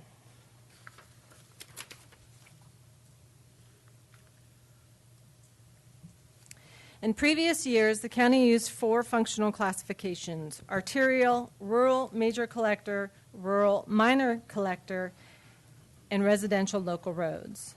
In 2015, staff segregated certain roads within Street Saver, creating a category with a functional class of local collectors. The local collectors serve at the main entrances into all major subdivisions, such as Willow Springs Drive, Paseo de los Portales, Arbola Drive, Ponderosa Way, and more. The county's road network is composed of 5% arterials, 19% collectors, major collectors, 20% minor collectors, 2% local collectors, and 54% local roads. The percentage is based on the total amount of pavement in the network. So as this graph shows you, the arterials have a PCI of 81. I'm just going to move the mouse kind of in this here. The arterials dropped 6 points since 2012, which was an 87. The major collectors have a PCI of 57, dropping 9 points from 2012, which was a 66. And the minor collectors have a PCI of 35, dropping 8 points from 2012, which was a 43. I lost the mouse. Going down there. The local collectors have a PCI of 36, and the local roads have a PCI of 25, dropping 11 points from 2012, which was a 36. The average of all functional classes is 36, which dropped 10 points from 2012, which was a 46.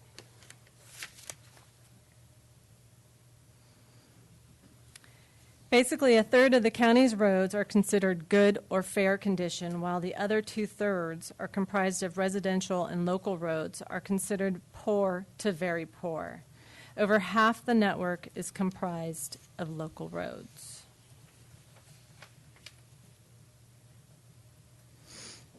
In 2012... Just a quick question. Yeah. You're only talking about the county-maintained roads, right? That is correct. Okay, just want to make sure of that, because we have a lot more. We do.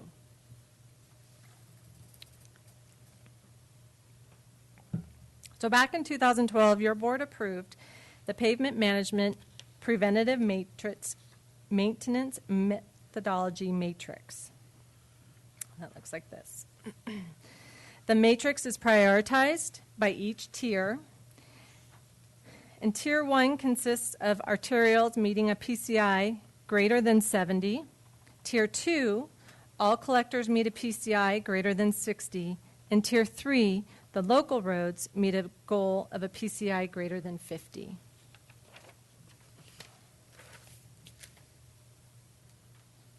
Is the county meeting its goals that it set in 2012? If you look at this, basically the short answer is no.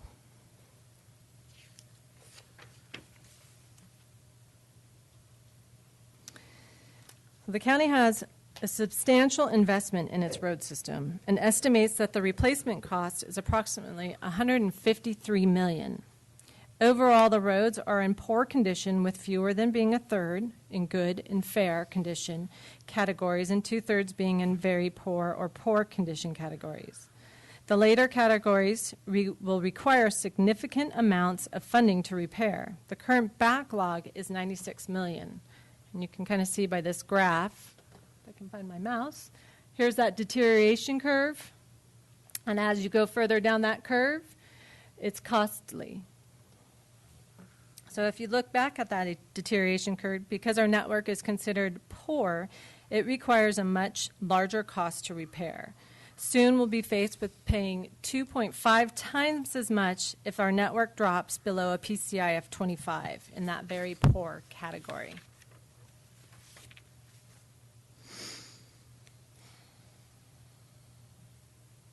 The county was able to perform many paving projects under the Proposition 1B. On average, the county spent approximately $1.6 million per year over a 4-year period going from 2008 to 2011 when those funds were available. Those projects included paving portions of Tuolumne Road, Rawhide Road, Parrots Ferry Road, Soulsbyville Road, Sawmill Flat Road, Springfield Road, Shaw's Flat Road, Jamestown Road, Campo Seco, Jacksonville Road, Priest Coulterville Road, Old Priest Grade, Old Ward's Ferry Road, Greenlee Road, Hess Avenue, Standard Road, Fuller Road, South Fork Road, East Avenue, and Dodge Ridge Road. Even with a $1.6 million annual investment in the road improvement projects using Proposition 1B funds from 2008 to 2011, the overall condition of the county-maintained roads continued to decline, while the estimated of deferred maintenance climbed to $96 million. Even if the county still had $1.6 million to improve the roads each year, the budget scenario module within Street Saver indicates that the deferred maintenance would still increase to $323 million by 2035. The PCI would decrease from 36 in 2016 to 20 by 2035 for the overall network.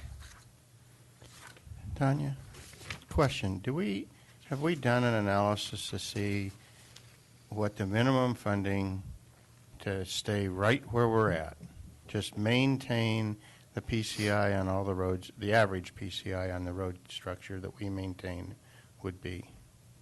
I know we're 93 million in debt, okay, but that's to fix the system.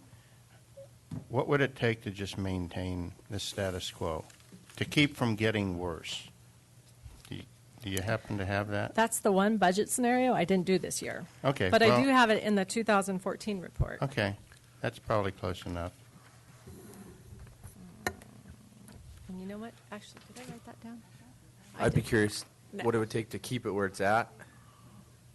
And If we kept it at, well, in the 2014 report, or maybe it was 2012, the 46, no, it's 2014 report. If we kept it at a 46 PCI, it was over 137 million for over 20 years. So it would be safe to say probably about 150 million to keep, because we've got more deterioration now, right? Correct. Okay. That's close enough for me. what if we were able to get it up to like a high PCI and then maintain that? Well, basically what I looked at too is our unmet needs. That would be making it perfect. That would actually require 214.3 million over the 20 years, which is 10 million. So you have to look at it, that's just 10 million in pavement, not on top of our 4 million of operating costs, cleaning ditches, striping, replacing signs, all those other general maintenance activities. What I'm trying to get to, and I think Supervisor Royce is struggling with the same number, is if we could show relative cost over time. Think of this as a mortgage on your home, okay? And think of think of not what your monthly payment is every month, but think of the difference in the cost of buying that home with cash and how much you're going to pay over a 30-year mortgage for that home, okay? And the number is hugely disparate, okay? You're going to pay a lot more to have that thing financed for 30 years, like multiples, several multiples, and I can't remember what it is. It's been a while since I did the math. But the point is there is a time value on money of fixing it now or having to spend a whole lot more money to fix it later. You kind of get where we're going? Mm-hmm. So, how much does it cost to keep it to where we're at? How much would it cost over a 10-year program to start right now and get well? And then how much would it cost over that same 10 years if we let it go for another 10 years before we start that 10-year program? You get what I'm saying? I do. What we've got to paint is the picture to the folks up in Sacramento in primary colors because they don't see very well, okay? But we need to paint the picture of what additional deference on our road budget is going to cost us in the long term. We're going deeper in debt. It would be like every year at the end of the year you refinance your house and you pay closing costs and you do a bunch of other stuff and you have no equity in that home because you just keep refinancing it. As you build up equity, you keep refinancing it. So somehow we need to be able to paint that picture. Not now, just food for thought. Yeah. Okay. All right. Well, I'll move on because as kind of on that same food for thought, right? Proposition 1B is kind of that we were borrowing money and we're still paying back those loans. Mm-hmm. We did a lot of improvements, however, it wasn't enough, and that was $1.6 million a year. We're projecting that $10 million per year to bring that up to an equatable standard. So since Proposition 1B and the American Recovery and Reinvestment Act that ended in 2011, the county has spent on an average approximately $600,000 per year on road improvement projects. Big drop. Such as reconstruction of portions of Limekiln Road, Woodham Carn Road, Parrots Ferry Road, and Dodge Ridge Road, and the chip seals on Tuolumne Road North and Lionsbell Mountain Road. The sources of those fundings were general fund, regional surface transportation program, exchange funds, and mitigation funds. If this limited level of funding for pavement continues, the budget scenario module within Street Saver indicates that the existing deferred maintenance of $96 million in 2016 will increase to $365 by 2005. Does that kind of paint that picture?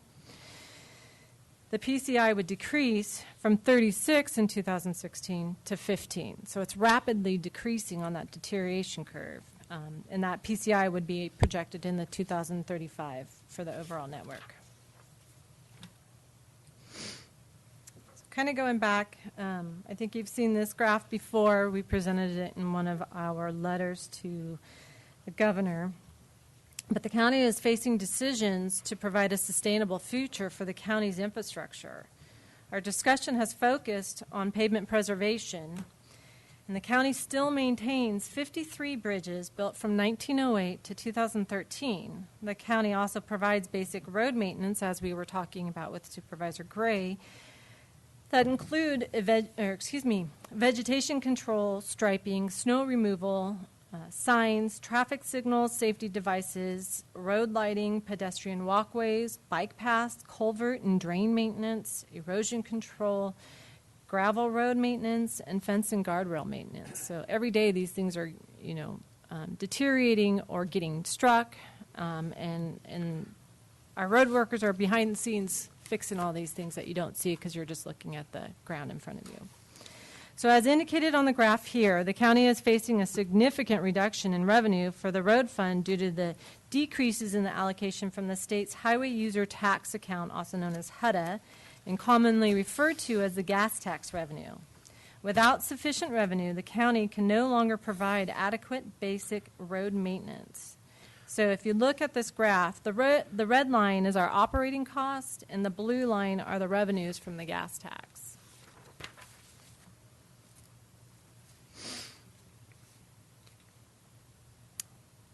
In order to meet our goals that were established by your board in 2012, an estimated of $162.5 million will be required over the next 20 years for improvement projects.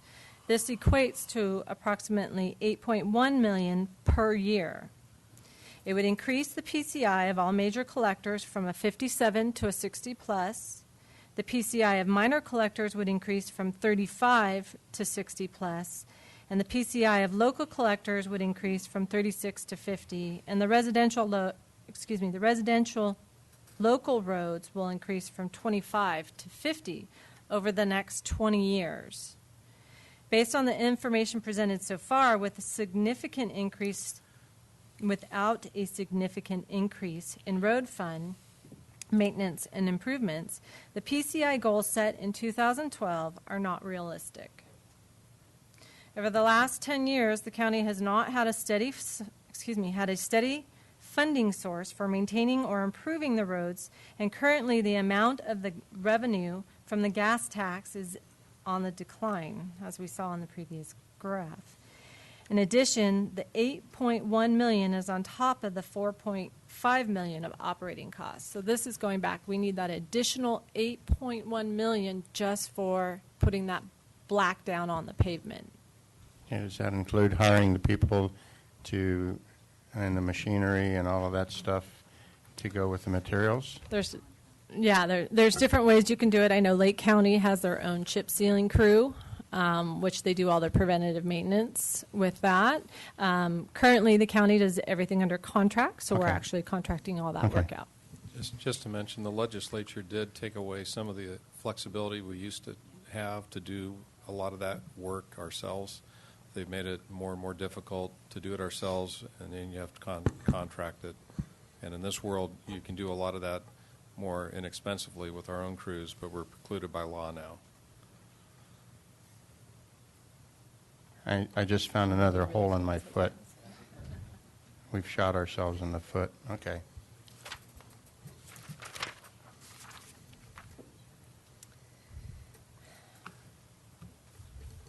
So the county continues to pursue other funding sources to supplement the revenue needed for the pavement management. These sources are discretionary, and there is a big disconnect of funding strictly for pavement management.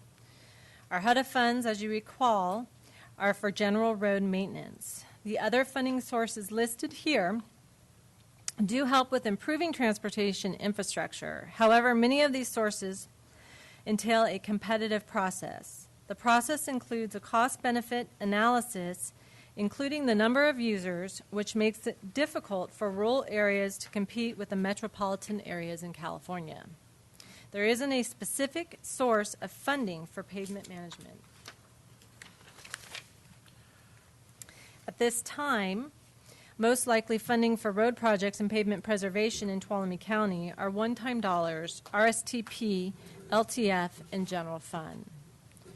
Now, recently, Senator, I always call it Bell, but it's spelled B-E-A-L-L, Jim Bell, and Assemblymember Jim Frazier have introduced two bills that would dedicate $7.4 billion annually for transportation projects throughout the state.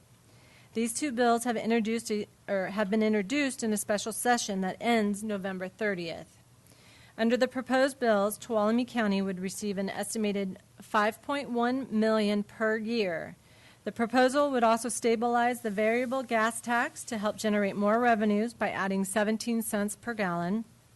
And the bills also require local reporting, and city and counties to maintain existing general fund levels for transportation projects. Yeah, that was actually covered a little bit yesterday in the GAC at the Chamber of Commerce GAC meeting, and there's a lot of stuff in there. We really need to take a really good hard look at that, and it seems like at first blush something that we ought to be supporting, but I think we really need to look at that and see if it's something that we should do. And if so, we probably need to get it on we certainly need to get it on an agenda before the 1st of November, but might be useful if we can get it on the first meeting in October to send letters to our congressman and everybody else that we're friends with in Sacramento, letting them know how we feel about it.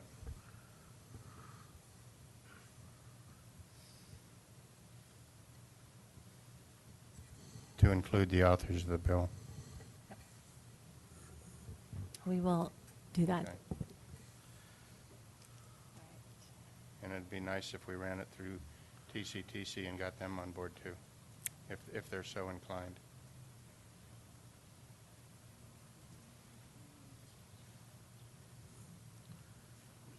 So would that be more towards the later in October? Because We just drafted a letter at the last TCTC meeting. Okay. You might get a copy of it if it has been forwarded to you. It was signed by Chairman Aiello, Who happens to be sitting in the cheap seats.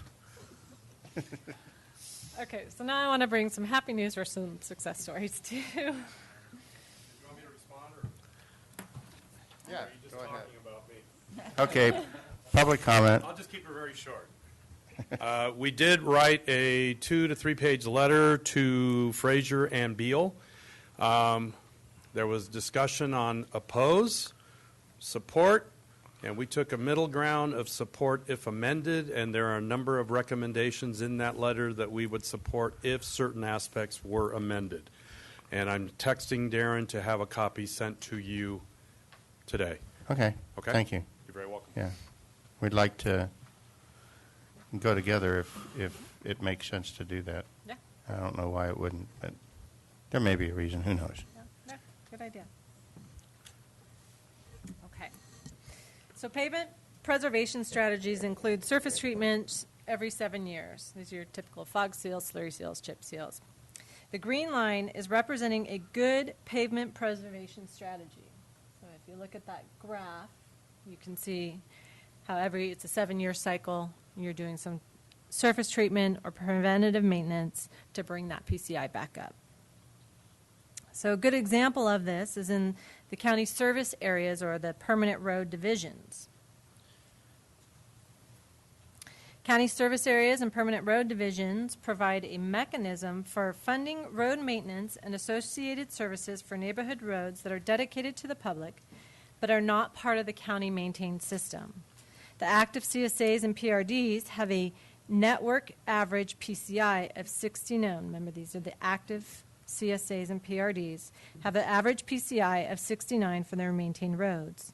This demonstrates that perpetual funding provides stability and sustainability for roadway infrastructure. So this is going back to that deterioration curve, right? The county's down here, but the CSAs continually going and are following this green curve, maintaining that pavement preservation.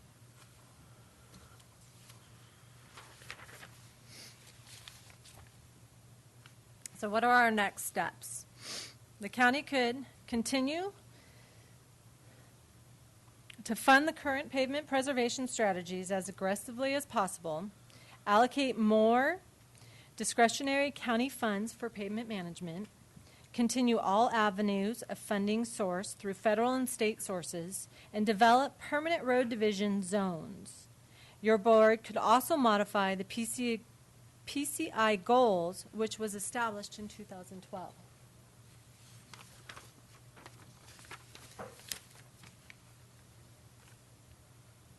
So in your board packet, there's more explanation of each one of these options. And I'd like you to refer to that on page 9 of the board packet. But option 1, which would be maintaining the existing PCI goals set in 2012, requires $8.1 million per year for the next 20 years. Option 2 would be to reduce the PCI for local roads from a 50 to a 30, which would require $6 million per year. Option 3 requires $3.9 million per year based on the recent proposal from Bell, Fraser Bill, that this could have some potential.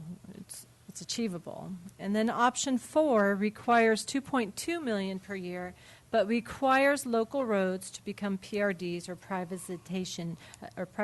privatizing roads. All 4 options were presented to the Board of Supervisors Transportation Committee on August 15th. The committee determined that it was premature to take a position until the state legislature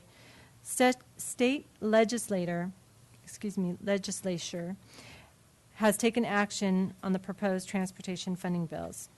Now, I'm here to answer any questions that you may have, and remember that session ends in November. Thank you for the work. This is obviously a issue that's near and dear to all of us sitting up here and the one that's not.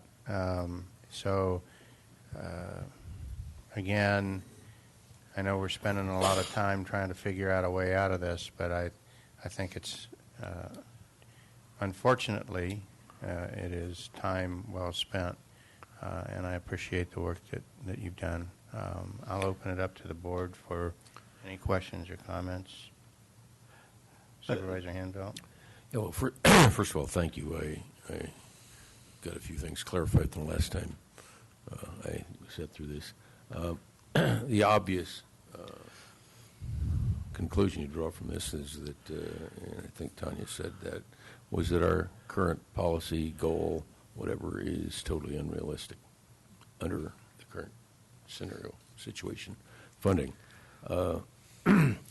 I don't see an easy solution to this. It isn't obvious. We obviously, in my view, we obviously have to continue to push both federal and state legislators and the governor's office to decide that rural county roads are worth something. And I mean, it's essential to any, just to the existing status quo, if you will, but to have any growth and it'll affect tourism ultimately, I think, and it's a problem. We have to take an active approach, but maintaining our current policy, we're only fooling ourselves if we think we can do that. We can't. Thank you, by the way. A lot of work. You mentioned option 3 may be achievable if we get the correct funding if the bill's passed. That should be one I think we should focus on at this point. It's the only chance out on the list to actually doing anything. So whatever we can do to achieve the option 3 would be the most logical. Yeah. Okay, I'm going to open up for public comment, and then I'll have a couple comments. Anybody? Going once, going twice, sold to America. I agree with Supervisor Gray. I am concerned with having an unrealistic high goal. I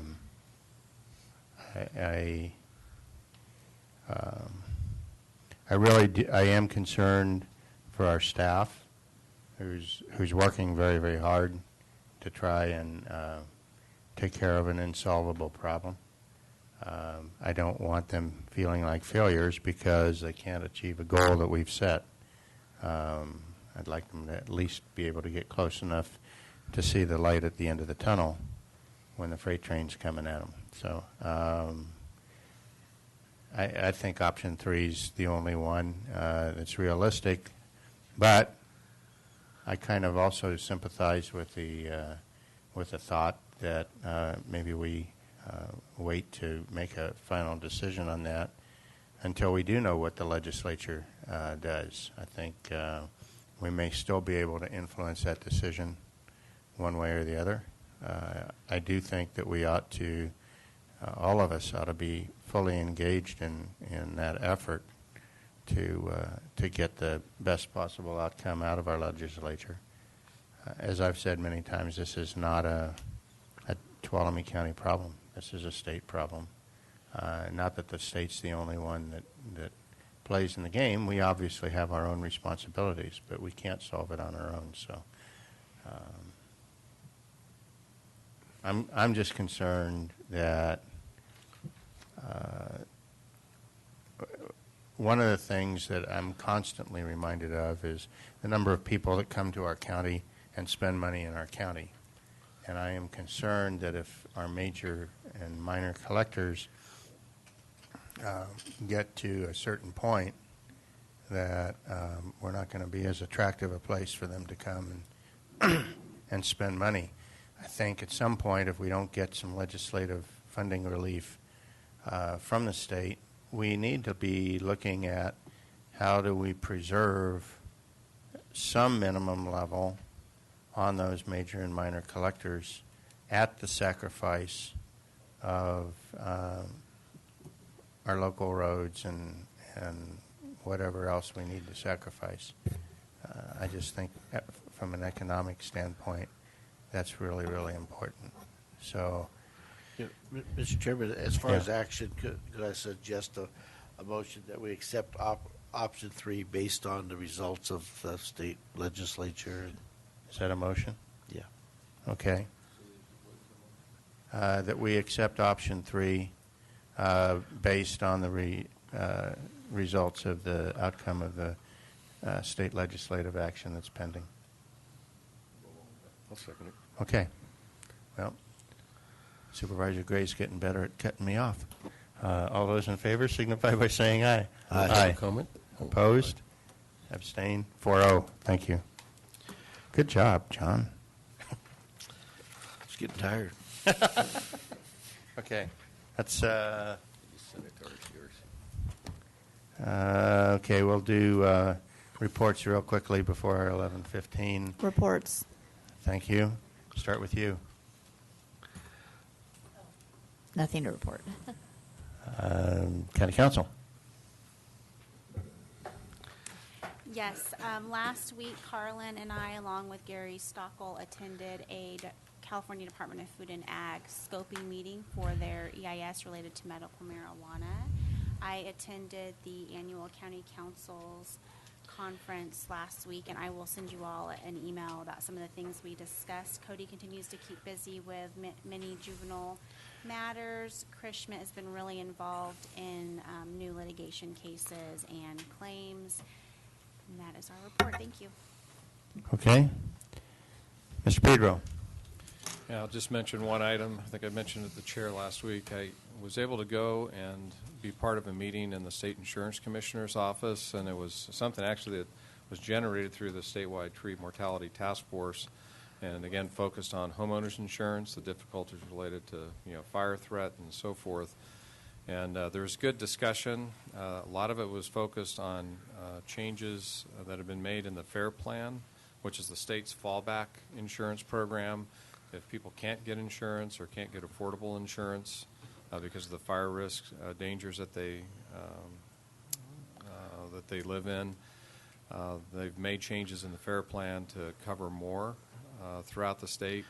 The person who is in charge of that program felt that there's a lot of bad information out there by the FAIR Plan and has expressed interest in actually coming to a board meeting and sharing some information about the FAIR Plan directly with your board, better communication with our constituents here in the county.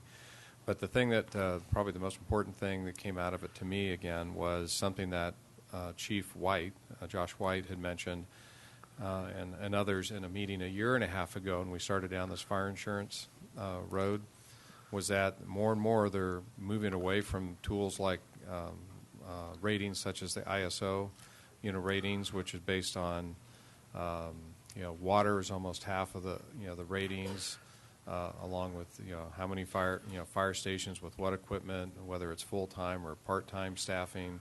It was a mix of things. Now more and more they're going to satellite imagery and looking at canopies, using things such as the fire line tools, the one that's used a lot, Geologic and others. Problem is that doesn't tell you what's actually happening underneath those canopies, which could be totally clean of all ladder fuels and so forth. Just assumes the worst in all situations, and they're moving further away from things such as what about the condition of the water system? What about the availability of fire resources and so forth? That's a real concern.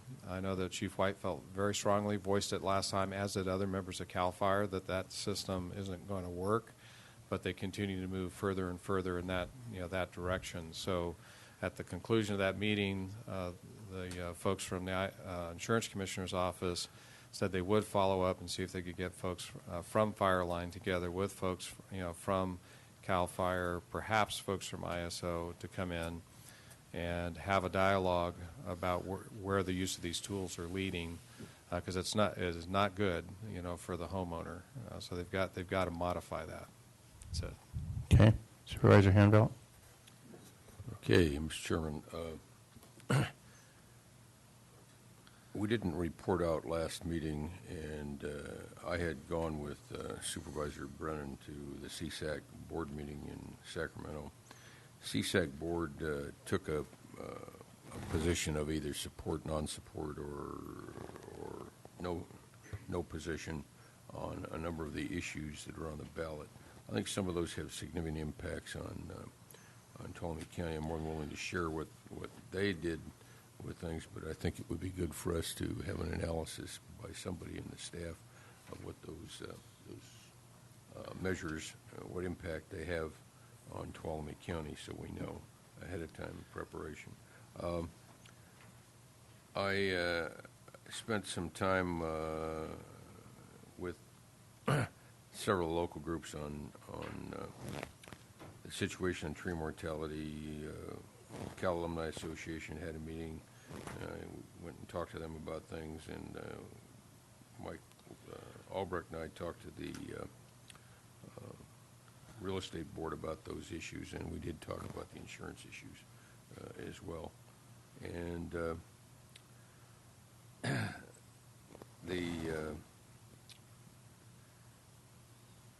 had a meeting in Congressman Garamindi's office yesterday, seeking his assistance on some of these tree and forest issues, and he was favorable in terms of supporting biomass from a federal level as a renewable. He generally agreed with a lot of the positions we take, but the real action is what does he do about it? We'll have to wait and see about that. So that's kind of what I've got for now. Thanks. Okay, Supervisor Gray. Just a short report because I'm working off Alicia's iPad and my calendar is on my dead one, but that's a Well, good you excuse. give Alicia's report. I could do that. Anyway, what I want to report on is a really good meeting we had with the state on the old priest grade last Tuesday. It was a really a good day because everything that could go wrong on the old priest grade intersection went wrong, and they had a really good, entertaining lunch. So, but essentially, what's going to happen is that they've agreed with all the recommendations that we have given them for signage. We've got a little bit of work to do on the county side. They're going to be putting in new signs. They're also going to be looking at doing a left turn pocket there and then widening, making the line of sight better. So all really, really good positive work. I want to thank Darren Grossi and Duke for being there because they certainly were helpful. And looking forward to it. Thank you. Supervisor Royce? Okay, I've just got 3 quick things to report on with, I think, everybody. I was at the Justice Center Transit Center groundbreaking. Some really good remarks by Mike Ayala, who's the chairman of the chairman of the TCTC, and Supervisor Gray. I got to say a few words, but it was a really good event. Number 2 project on our list of several out there at the Law and Justice Center. I did represent the Board of Supervisors at the County Employee Appreciation Day, our party at the park, and that was a good event. I got to hand out some kudos. That was always a lot of fun. We do have a great staff, and I'll just reiterate what I said out there. Thank you for everything you do every day, all day, in many cases. So, and then the third thing was I did attend the GAC yesterday. They had a regular meeting followed by a TUD candidates event, and I would encourage everybody to look for that on their, I guess it's going to be on local cable channel 8 broadcast. So if you're a Comcast customer, take a look at that. It's an important election, and like all elections, it's important that we exercise our not just right but duty as citizens to be informed and vote informed, but most importantly, vote. So the only issue that I brought up there is, and I can't remember what SED stands for, but it's an environmental document that just got published at the state for the Delta project, the Bay Delta project, and that is going to increase unimpaired flows on every tributary in the San Joaquin system. We will likely, in our lifetimes, never see Maloney's anywhere close to full. It impacts the Stanislaus, the Tuolumne, and the Merced rivers specifically, and all rim dams. That's Don Pedro, Maloney's, and McClure associated with those. Significant is the exemption from any of that on Hetch Hetchy. So that is out for public comment. The people in the valley are really upset because it really impacts their access to water. And people that talk about the increased fish flows just flushing water into the Pacific Ocean, that water doesn't get to the Pacific Ocean, folks. There's salt water holding it back. That water goes to L.A. And the more water that goes into the Delta, the more water they can take out of the Delta and send to L.A. So this is a redistribution plan. We're watching it. I don't think it's time for us to jump on board yet, make any public statement, but it's something that we do need to watch, and I have forwarded all the information that I've gotten to the staff, and they're working it, and I'm really thankful for that. That's the end of my report. Would the clerk of the board please read our 11:15 appointment? Presentation on the status of the Greenlee Road Monoway intersection project and consideration of approving an amendment to the fiscal year 2016-17 budget for public works projects by recognizing $2 million in traffic impact mitigation revenue and increasing appropriations for the Greenlee Road Monoway intersection project expenditures by the same amount, and approving the cooperative agreement with the City of Sonora. Yes, ma'am. Good morning, Mr. Chairman, members of the board. I'm Bev Shane, Director of Transportation. In a moment, you'll hear from City Administrator Tim Miller on the status of the Greenlee Road Motorway Intersection Project. But first, this item includes several other actions that we're requesting your board take today, and I'll just summarize those. It's been almost 30 years since the county, the city, and the Tuolumne County Transportation Council identified the need to improve the Greenlee Road Motorway intersection. Funding for that project was established by those three bodies back in 1987 and 88 through traffic impact mitigation fees. Your board has been collecting fees from that program for a number of years. You made allocations in the last few years for expenditure of those funds, and I just wanted to mention that we currently have a total fund balance of $7.6 million. Of that, approximately $2 million have been loaned out for the Law and Justice Center project and the landfill closures. So your total balance of, and then other monies have been allocated for the Fifth Avenue signalization project in Jamestown and also completion of the Motorway widening project in the city of Sonora. As such, you currently have a total unallocated balance of $5.5 million. Of that, 3.5 is a cash balance without the money that's been loaned out. And so today we are asking your board to consider transferring $2 million of the traffic impact mitigation fee money to the Greenlee Road Motorway intersection project, which will leave you $3.5 million of total unallocated balance, which only 1.5 available as a cash balance, and that's on page 4 of your agenda package. We did come to your board last August, actually August 18th, for direction from your board as to working with the city of Sonora on this project. At that time, your board did express interest and directed staff to work with the city on a cooperative agreement for this project, which is before you today. You had two conditions in your direction. One was that the county's contribution will be no greater than $2 million. The cooperative agreement before you today has that provision that there will be no county expenditure of more than $2 million, and also that any resale of property that's acquired by the city for this project, when it is sold as excess right-of-way or excess property, would come back to the county, and at that time there's a value of about $200 to $300 potential dollars, which could come back to the county. That provision is also in the agreement before you today. Mr. Miller will report on the City of Sonora's action. This item was before them last night, the agreement, and County Council has reviewed and signed this agreement that will be before you today. With that, I will turn it over to Mr. Miller.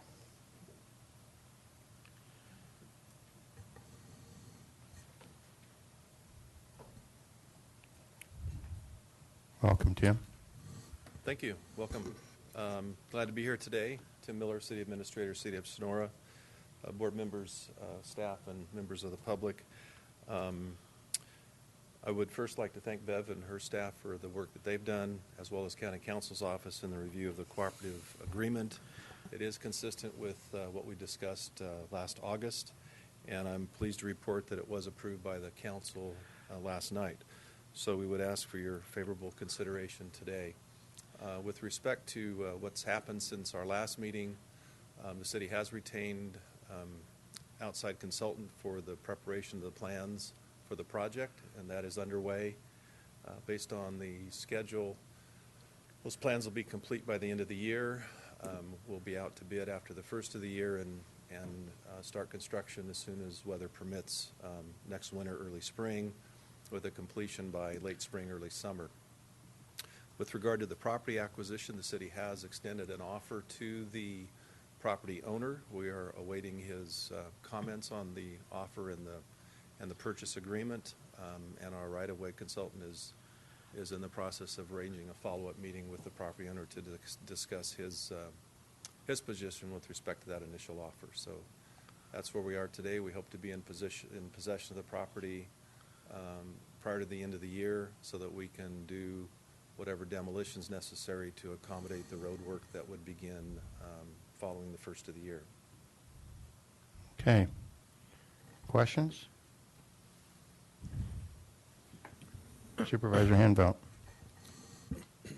Last August, I think the schedule was a little more optimistic than it is today. No, it's about the same.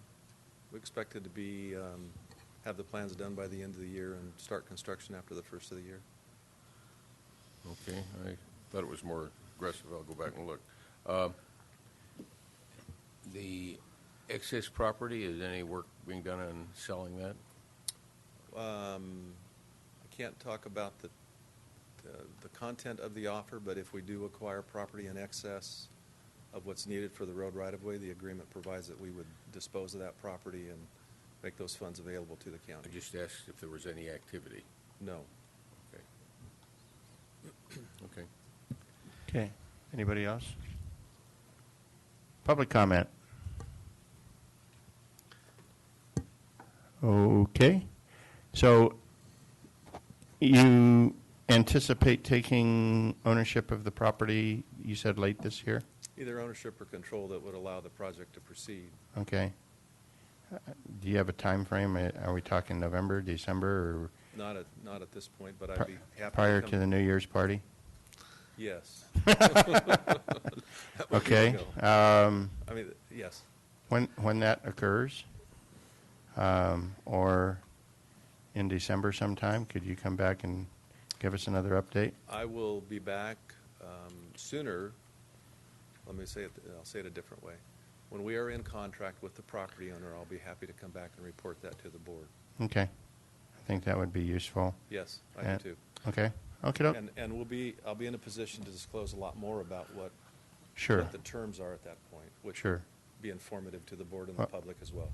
Well, we live with the same constraints, negotiating constraints that the city does, so we understand. Appreciate that. Okay. Thank you. Thank you. Mr. Chairman, I would move on staff recommendations. Okay. I've got a motion and a second on staff recommendation. Motion by Supervisor Gray, second by Supervisor Royce. Any further comment, discussion? All those in favor signify by saying aye. Aye. Aye. Opposed, abstained, 4-0. Could you please read our closed session items? Closed session conference with labor negotiators, Craig Pedro and Ann Fremd, Authority Government Code Section 549-597.6, all bargaining units, and conference with legal counsel existing litigation, Authority Government Code Section 549-569D1. Dwayne Edsky versus County of Tuolumne, Tuolumne County Superior Court case number CV 60279. Okay, Mr. Pedro, do we anticipate any report out on yours? Ms. Carrillo, we will report out. Okay, is there any public comment on either of the closed session items? If not, we will go into closed session at this time, and we do anticipate reporting out prior to breaking for lunch.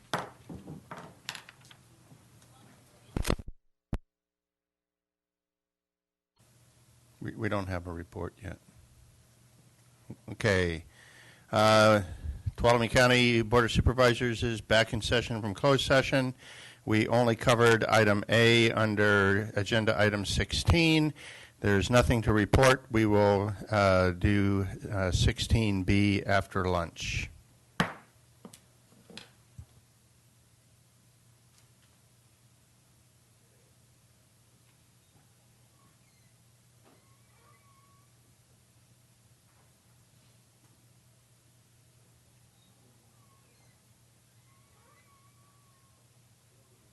We are going to reconvene as the Air Pollution Control District for our 1:30 appointment. Would the clerk of the board please read our first 1:30 appointment?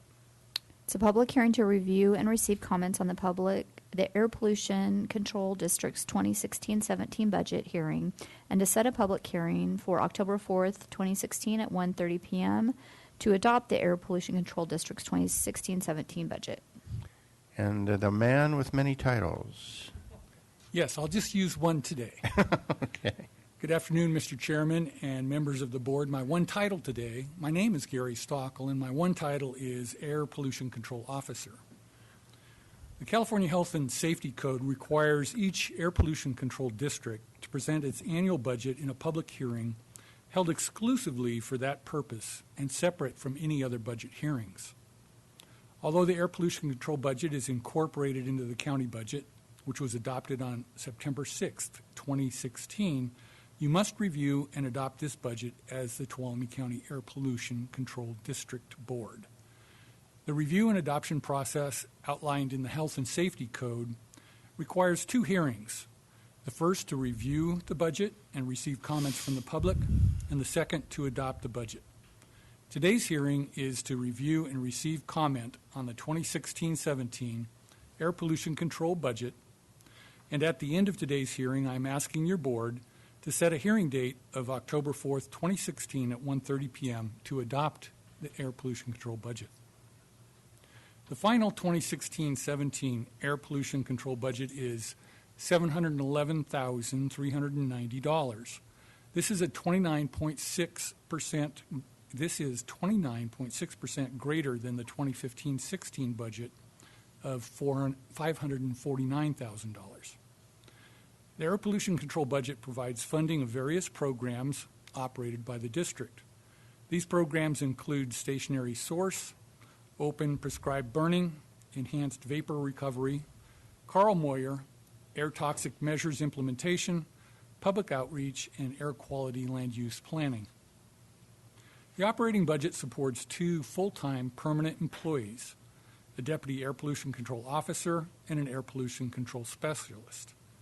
Through intra-fund transfers, it also reimburses the agricultural commissioner's budget $60,000 for the time spent by me as the air pollution control officer and other agricultural staff on air pollution control activities. The air pollution control budget receives no general fund support. Funding sources for air pollution control activities are state subvention revenues, Carl Moyer incentive grant funds, Department of Motor Vehicle registration fees, and local revenues from permitting fees. Also, CEQA review fees and fines and penalties. Any revenue received in one fiscal year but that is not spent is deferred to the next fiscal year. In this instance, $108,000 is being deferred that was collected through the motor vehicle registration process.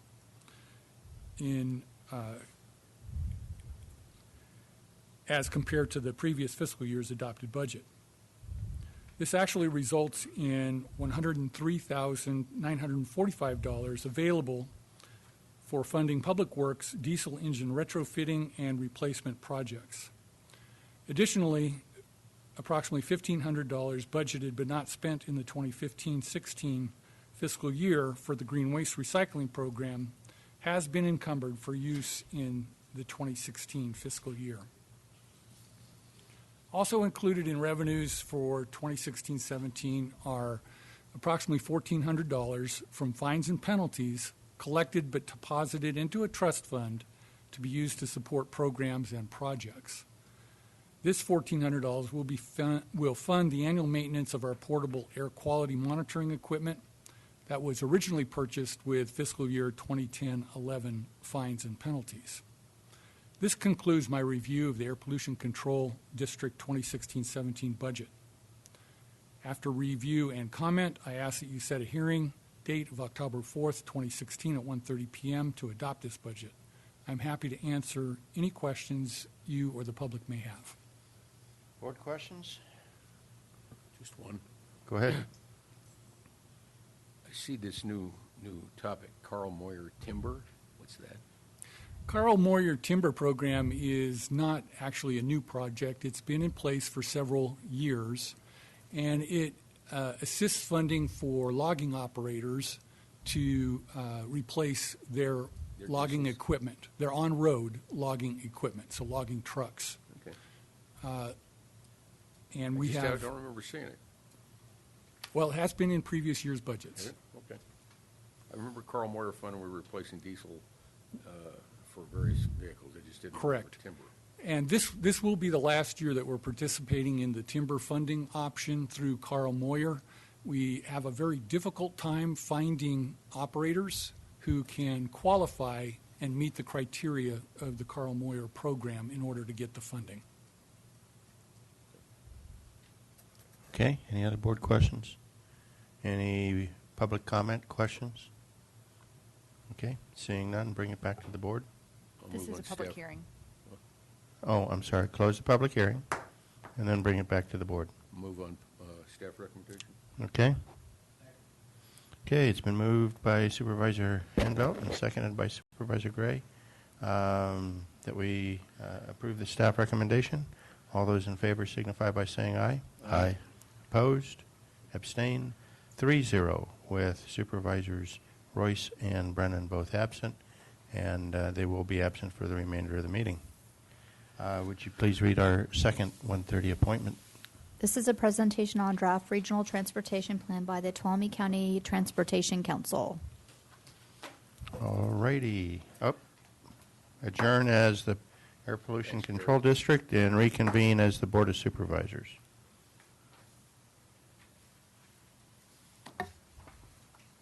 Mr. Grossi. I assume you're the speaker? Excuse me? I said I assume you're the speaker? I'll kick it off today, and then Okay. I'll hand it over to Alex Padilla. I'm Darren Grossi. I'm the Executive Director of the Tuolumne County Transportation Council. And with me today is Alex Padilla, planner for the council. What we're here to do today is part of a robust public outreach effort that's required for adoption of an update of the Regional Transportation Plan. That's this document here. It's a fairly thick document. We're going to talk a minute about where the public can find copies of this document. But I just want to start off by saying that this is probably the most important effort of the Tuolumne County Transportation Council that we do as a designated regional transportation planning agency for Tuolumne County. This document relies heavily on your general plan, your community plans that have been adopted for Jamestown, Tuolumne, and other communities. It also recognizes things like the Groveland Circulation Plan or the Columbia Circulation Plan. Certainly Sonora has Vision Sonora in their general plan. All these documents that your staff and consultants build up feed into the Regional Transportation Plan. And that's how we try and identify every need in the community so that we have an inventory of all the projects. If a project is not in the Regional Transportation Plan, it's most likely not eligible for federal transportation funds or state transportation funds. So it's very important to have projects at least identified in here. With that said, this plan attempts to achieve many different things that I'm going to have Alex go through right now, and then I'd like to have a few comments at the very end. Thank you for having me. My name's Alex Padilla, and I'm a transportation planner with the Transportation Council. So what is the Regional Transportation Plan? The Regional Transportation Plan is the long-range planning document that guides future transportation investments in the Tuolumne County region. And this particular plan is something that we look at local, federal, and state funding sources. Now, if the public is interested in an electronic copy of the Regional Transportation Plan, they can access it at our website at tuolumnetransportationcouncil.org. And they can also access hard copies at the Sonora Main Library at 480 Greenlee Road. And they're also welcome to access a copy at our office at 48 West Yaney Avenue. So as part of the draft Regional Transportation Plan, we released this document in July, and we're open for comments until October 3rd, which is coming up pretty soon. And as part of the public participation, we did an extensive community outreach. And we went to 6 different communities throughout Tuolumne County, and we gathered community input on what the public thinks are the priorities for the next 20 years here in the Tuolumne County region.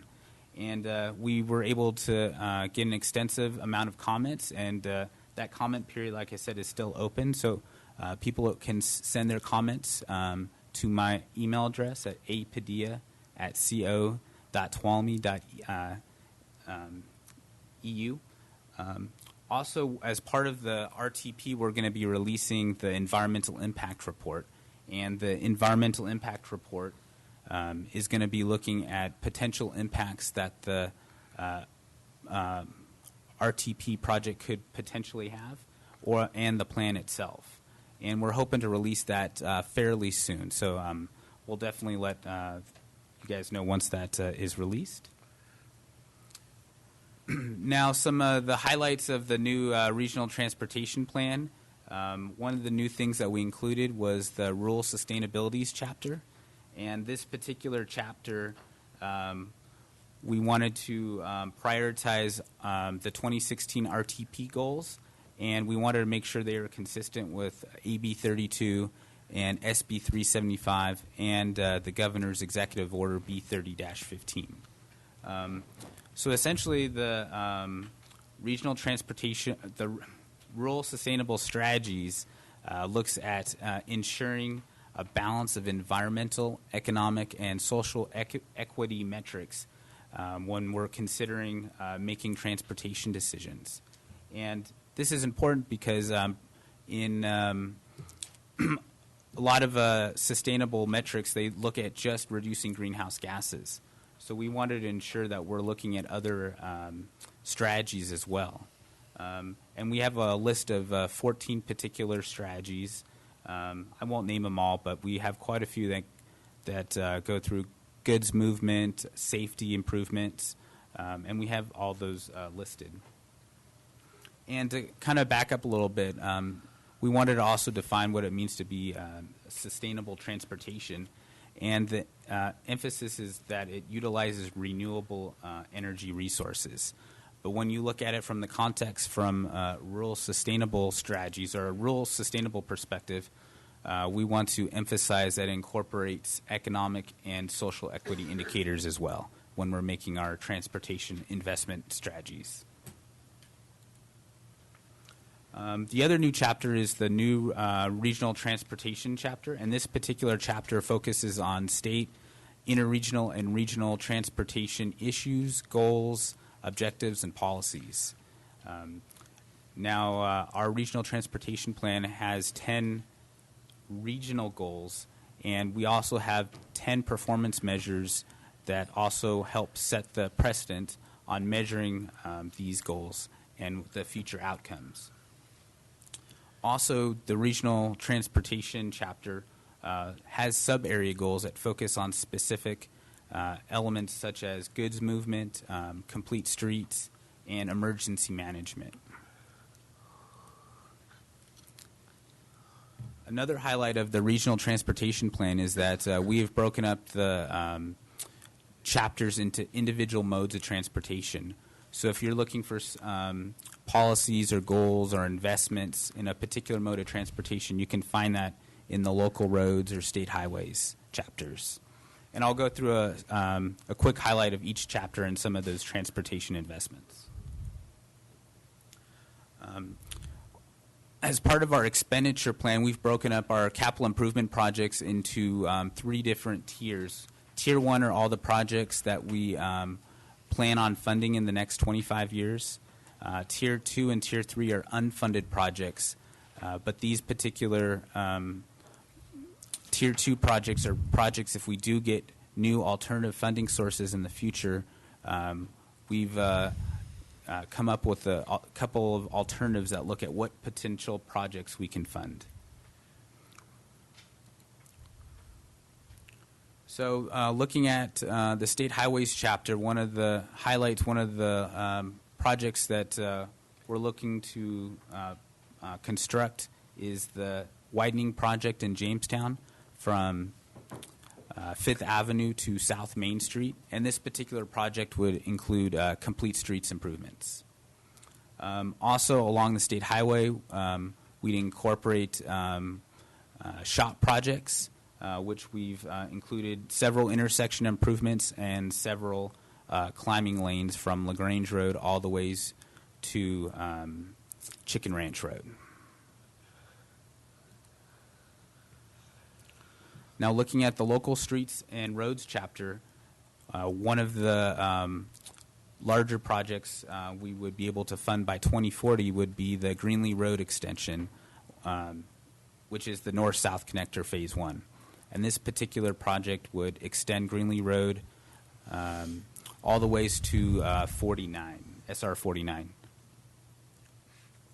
Some other highlights of the local roads chapter includes improvements, several intersection improvements, including Parrots Ferry Road and Sawmill Flat Road. There is some deficiencies at that particular intersection with level of service. We would plan for the future some intersection improvements at Tuolumne Road and Woodham-Carn Road. That particular intersection does have some level of service deficiencies there. And also, we've included secondary emergency access improvements as part of this RTP. We've included these access improvements from the county. They've included in our appendices section. And these particular projects, there is no funding source dedicated yet. So we do have it as a Tier 3 projects. Can I ask you to back up one slide? Okay, so I like the first bullet. I like the intersection improvements at Yosemite Junction.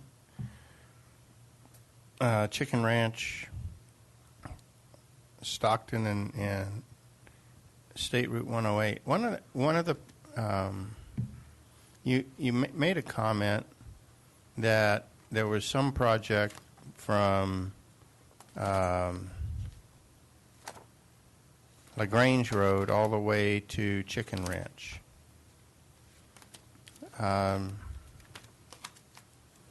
In terms of, I guess it's the climbing lanes. Okay. To me, there's a disconnect here, unless I'm missing a piece of the puzzle. You know where the disconnect is, don't you, Darren? Okay.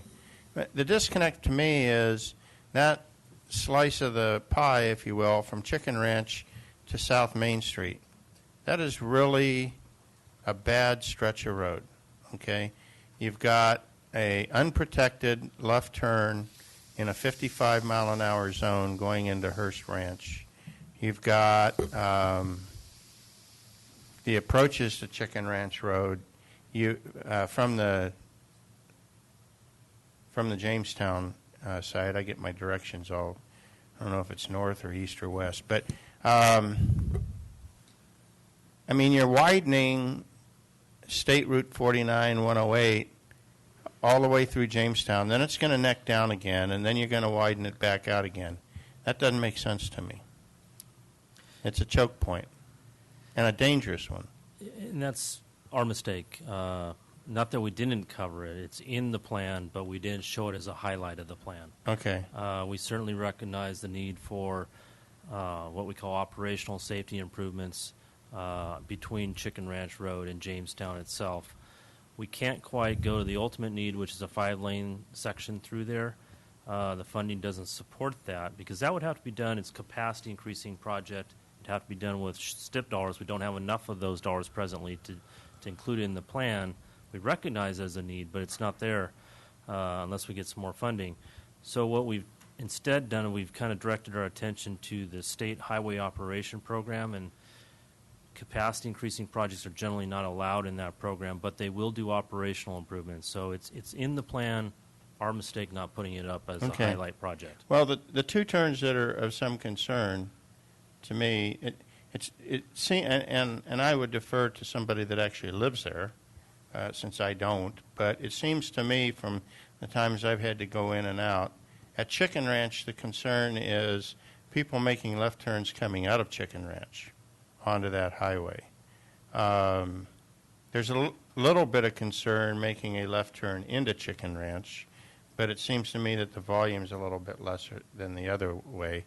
But certainly that left turn into Hearst Ranch and up towards Jamestown. We've got a nice dedicated merge lane there at the CNC Taqueria complex, Banks Glass, that whole area there. We've got a nice left-out merge lane. We've got a nice protected left turn lane in there. But that's the only place from, and there's several. It's not just Hearst Ranch. There's, I'm trying to remember all the roads where there's left turns off of that 45 to 55 mile an hour zone on 49, 108, 120. It just seems to me that we need to start looking at having some protected left turn lanes. I don't think we need 5 lanes. Although, I mean, I'd love to have 5 lanes, but I think that we need to look at making some turn pockets in there to protect people. I couldn't agree with you more. The only mention I would say on the 5 lanes is because we do look at long-term capacity needs. Oh, I'd love to have that. Long-term we need to have as part of our plan. But one thing that's kind of new is in the last year there's been legislation that requires Caltrans to coordinate their state highway operations program with the local agencies. Mm-hmm. And I think we've noticed a lot more Caltrans being much more receptive to our input on what happens out on the state highways. This plan itself is went one step further and begin to identify what those we see as those priorities. Again, it's in the plan. We just verified it's on in the plan for Caltrans funding and under the SHOP program, but we just didn't get up on the. Okay, I'll climb off your back now. Okay.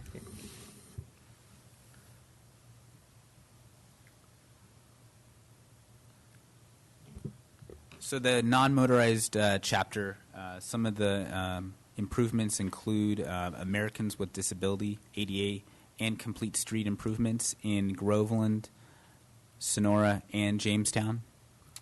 Some more highlights include the Stockton and Washington Transit and Accessibility Project.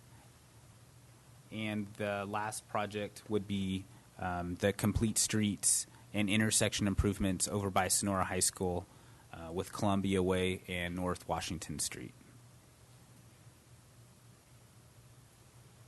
Since she's not here, what have you looked at in the Sonora High School area in terms of, I mean, you go through there when classes letting out, I mean, between periods, not at the end of the day, but kids going both ways across Shaw's Flat Road there.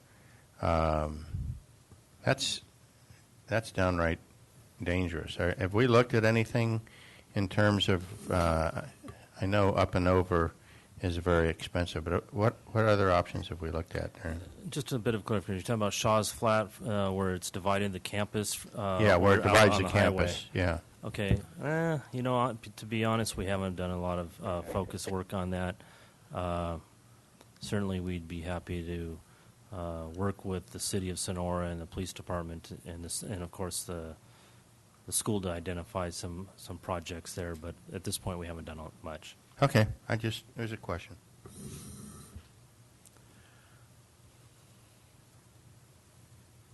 The public transportation chapter, some highlights include we add new bus stop improvements throughout Tuolumne County. Some of those improvements include Restano Way and Mono Way intersection, and some other bus stop improvements, or new bus stop shelters, I should say, would be by Dragoon Gulch Trail, and some more include in Miwok Village and that community. Also, as part of the expansion of our transit system, we would include a new service to Pinecrest, a seasonal service. And this particular service, we just received a new funding source from Cap and Trade, which I would highlight is the one of the only funding sources we do receive from Cap and Trade. And also, as part of the YARTS program, we experienced this year increased service to Yosemite, and we also foresee more additional service runs to Yosemite in the future through YARTS. Okay. Question on that while you're there. There was at one time and I asked this of Darren at the the groundbreaking, but I just want it on the public record. There was a discussion at one time about having a transfer station between Calaveras and Tuolumne Transit over in the Columbia area. What's the status of that? We continue to see a need for some sort of transfer spot there. Not quite on the level of what you see going on at the Law and Justice Center, but a little bit more of a robust bus stop. We've looked for opportunities to put one out there that's sensitive to the community's identity and rural values. Having said that, we've had some discussions about if the shopping center is developed at the Parrots Ferry 49 intersection, the property owners indicated interest in providing a home for that transfer facility. We think it'd be a great spot. Shopping centers are always a big magnet for transit. Okay, thank you. Just wanted it on the record. Also, as the regional transportation plan, this plan also looked at aviation and railroad needs and future investments. And we've incorporated input from Benny, the airport manager, and he's included some improvements at taxiway rehab B and C, and also the ongoing residency through the fence issue over at Pine Mountain Lake Airport. It's been an ongoing issue. Also, we've included Tier 3 projects for several railroad and road crossing improvements throughout Tuolumne County, and we've included most of the crossings that don't have concrete panels or the pavement panels between those railroad and road crossings. Okay, this is the airport's issue is kind of a high emphasis item for me. Not so much what you're talking about up here, but I think those airports, both of them, are significant gateways into our county. And one of the issues when you fly someplace is transportation. And I think nothing immediate, but as we improve those airports through the stuff that Benny's trying to do, we ought to be looking at doing some things that enable people that fly into the county to link up with local transportation. I just envision flying into either one of the airports, quite frankly, and being able to get relatively seamlessly to Yards, as an example, okay? That's fly in, go to Yosemite, come back, have dinner, fly out, whatever. But anything that we can do to link up all the transportation media that we've got will help our economic development here in the county. So I think that's really important. Supervisor Hanfeld. Yeah. To add to that, I see you put the taxiway in there. Benny's in the process of updating his overall master plan. You're probably aware of that. And when that's done, I suggest you look at some of the things they're looking at. Because there was conversation about other upgrades to Columbia in particular, because it is a designated regional airport, and things we need to do to keep it at that status. So, and I agree with Supervisor Rodefer. Find a seamless way to make those airports, transportation in and out of them. You fly with an airplane, you're on your feet. It's a long walk to about anywhere. Okay.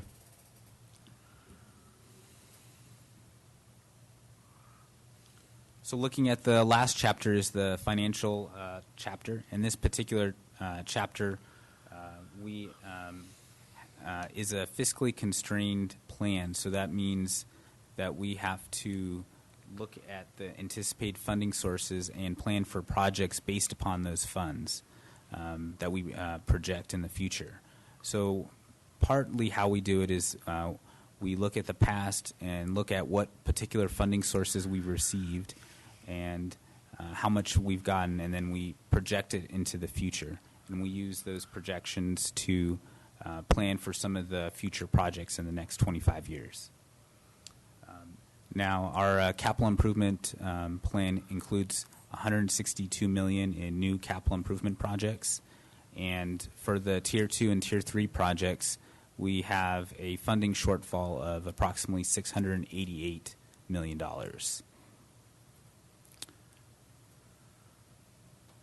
Question. So where are we going to get the $688 million?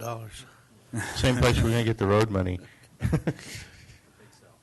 And partly what we've done, since there is such a shortfall, is we've looked at alternative funding sources, and that's where alternative B and C come into play. And if we do receive these new funds in the future, we've kind of started the blueprint already on what particular projects are the next priority list. So if we look at alternative B, this particular alternative looks at an emphasis on road maintenance projects and non-motorized transportation. And this particular funding scenario would fund approximately $39 million in road maintenance and approximately 26 new non-motorized transportation projects. And some of these new funding sources include the CMAQ, which is the Congestion Mitigation Fund Program, and also the Active Transportation Program, and cap and trade funds, which the cap and trade funds are something that Tuolumne County residents have been paying into. Some estimates that the state legislative analysts have looked into is anywhere from 12 to 19 cents per gallon. And if you tally that up, which is can range a couple $1 million a year, we're not getting all those funds back to source. We're not seeing that as the Tuolumne County region.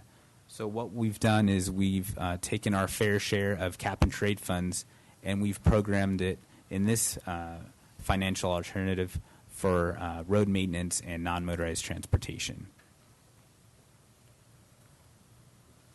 Now, financial alternative C, this emphasis would also be on road maintenance, but we would also look at improving road network deficiencies on the state highways and local roads. We'd also look at transit improvements and transit service increases. Some of the highlights include building the East Sonora Bypass Stage 3, providing bus service to the valley, and building or constructing 3 new public transportation shelters. And some of these financial funds include CMAQ, or include cap and trade funds.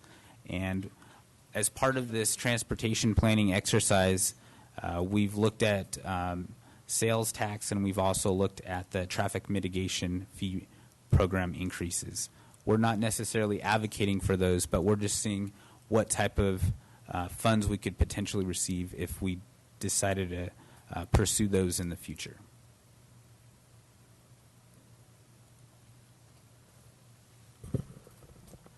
Okay, before we go on, do you have any questions on it so far?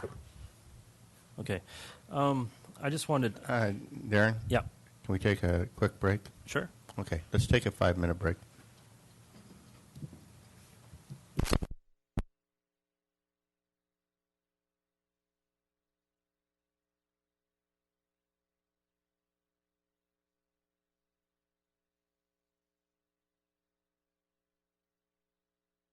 Okay, we're going to go ahead and reconvene, and Mr. Grossi, you can continue. So, Mr. Chairman, as we were talking in between, I just wanted to bring up a point since we're going through finances. I know one of the things that the board's really interested from a policy perspective, this is going to turn into projects, and it's been mentioned, you have mitigation fees. I know this board from a policy perspective has been very interested about what you can charge a mitigation fee for, and then also get credit for. There's 2 questions in there. What you can get credit for with the mitigation fee, and then there's what some have referred to as double dipping, as far as on roads that the fees were based upon, and then other off-site improvements. So maybe just say when that might get addressed through the process. Yeah. What we've looked at to date is once this process is concluded and we adopt the regional transportation plan update in December, then we'd start into an update of traffic impact fee program. I'm well aware of all the issues that have been brought up to date by the building industry and others, and we have a budget set up in the overall work program of the Transportation Council to address all those and hire consultants to put our best foot forward in addressing all those issues. It's not always as easy as maybe it might look on the surface, but we'll take those issues one by one and come up with reasonable answers, of course, working with the board.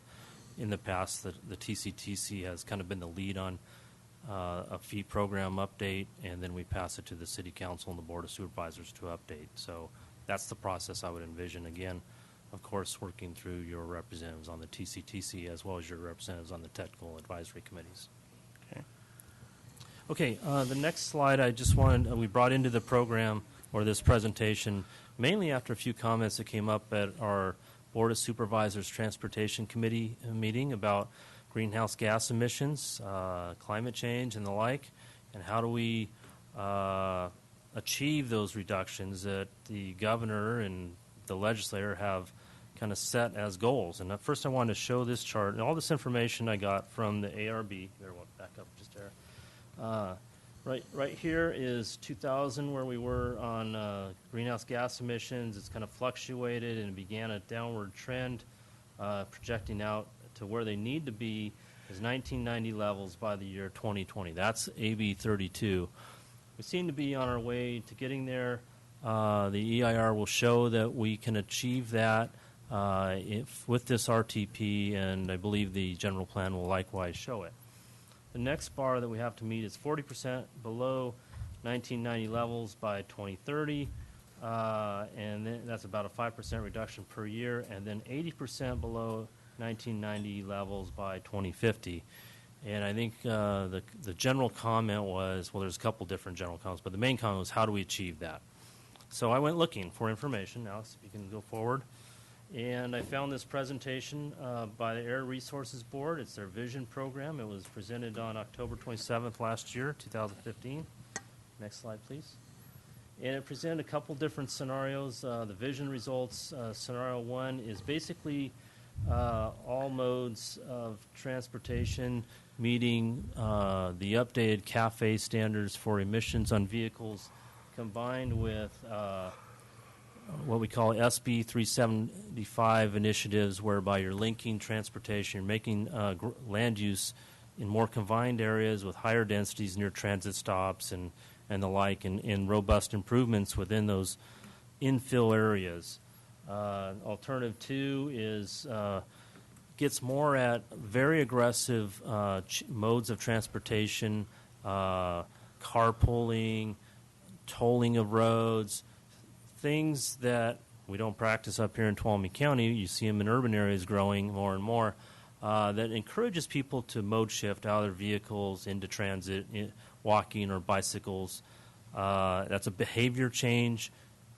I'm as skeptical as some of you are on our ability to make that happen, especially in a rural environment.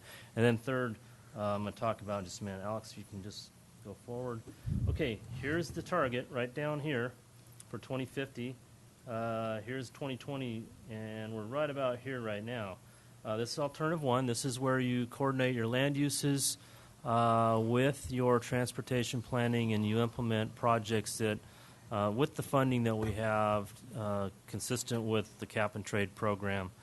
These are the reductions you'll see, and then as you'll see some reduction, but as growth overwhelms the impact, and we end up with more emissions down the road, or about even to where we are today. Clearly not hitting the target down here. Alex, next slide. And this is the slide that shows, and this is, by the way, this is ARB's model, not mine. I'm not going to try and defend it. I'm just showing you the information.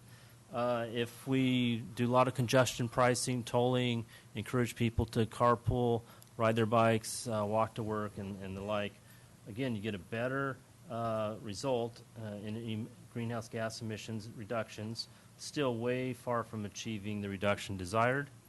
And again, this is kind of what our EIR shows. And then next slide, Alex. So alternative three is land use changes consistent with smart growth planning, you could say, or SB 375. It has the very aggressive carpooling and mode shift implemented. And then the third thing is extensive improvements in emissions in the fleet. It basically assumes the new fuel efficiency will be 4 times better than what it is today. 20 million zero emission vehicles on the road by 2050, and that'd be 1.5 million by 2025. Heavy duty vehicles would become 50% more efficient. Electric, 12% of that would be electric vehicles. They do have demonstrated electric trucks now. Freight and rail aviation would gain efficiency by 2% a year. They'd implement 7 billion gallons of low-carbon fuels per year, and then 75% renewable electricity and hydrogen by 2050. And next slide, Alex. And then you hit your target. This is all very hypothetical. It assumes technology improvements in your fleet vehicles that don't exist today, that they'll somehow figure it all out between now and 2050. So, again, this kind of goes back to the question of how do we get there. This is the state's vision. This is where they're headed, and they're trying to bring us along through updates to your regional transportation plan.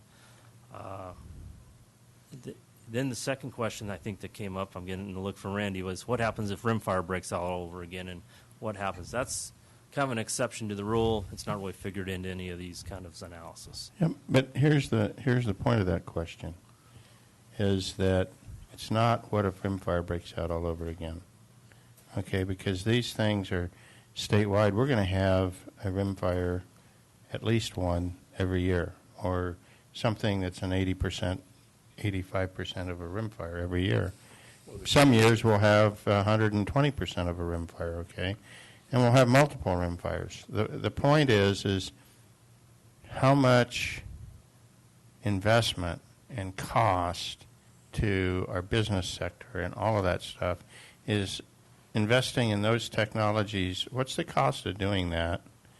Vice the cost of doing some decent forestry management and saving one of those rimfires every year. I mean, it's you have one of those and you have just undone everything you've done on the highways for probably 3 or 4 years minimum, and maybe more than that. It just seems like there are agendas here that are blinding some of the thought process that's going into some of the studies. I'm okay with all the technology and chasing the technology and doing that.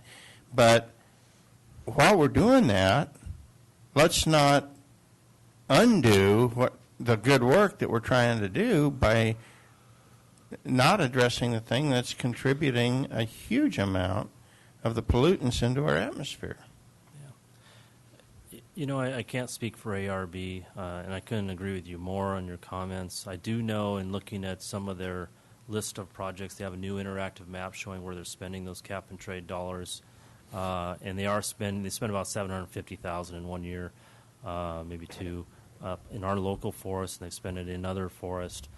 I don't know how much is geared towards the types of things you're talking about, but it does appear that they're at least looking at the forest as a part of the solution. Yeah, okay. And I know you're just the messenger. Well, I like targets. Your issue is a statewide issue. I mean, we burned almost just barely under 1,400 square miles last year, and rimfire was 402. I mean, just insane. If we don't have the equivalent of rimfire locally, we have it collectively, and it permeates the whole thing.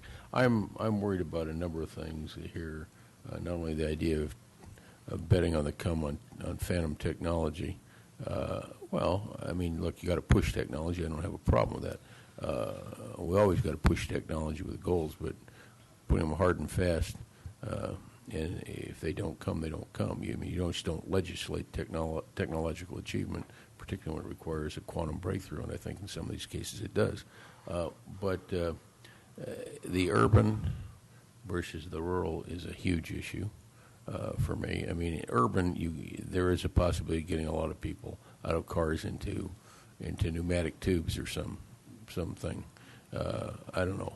Well, I just threw out a crazy idea, but there are people that do that.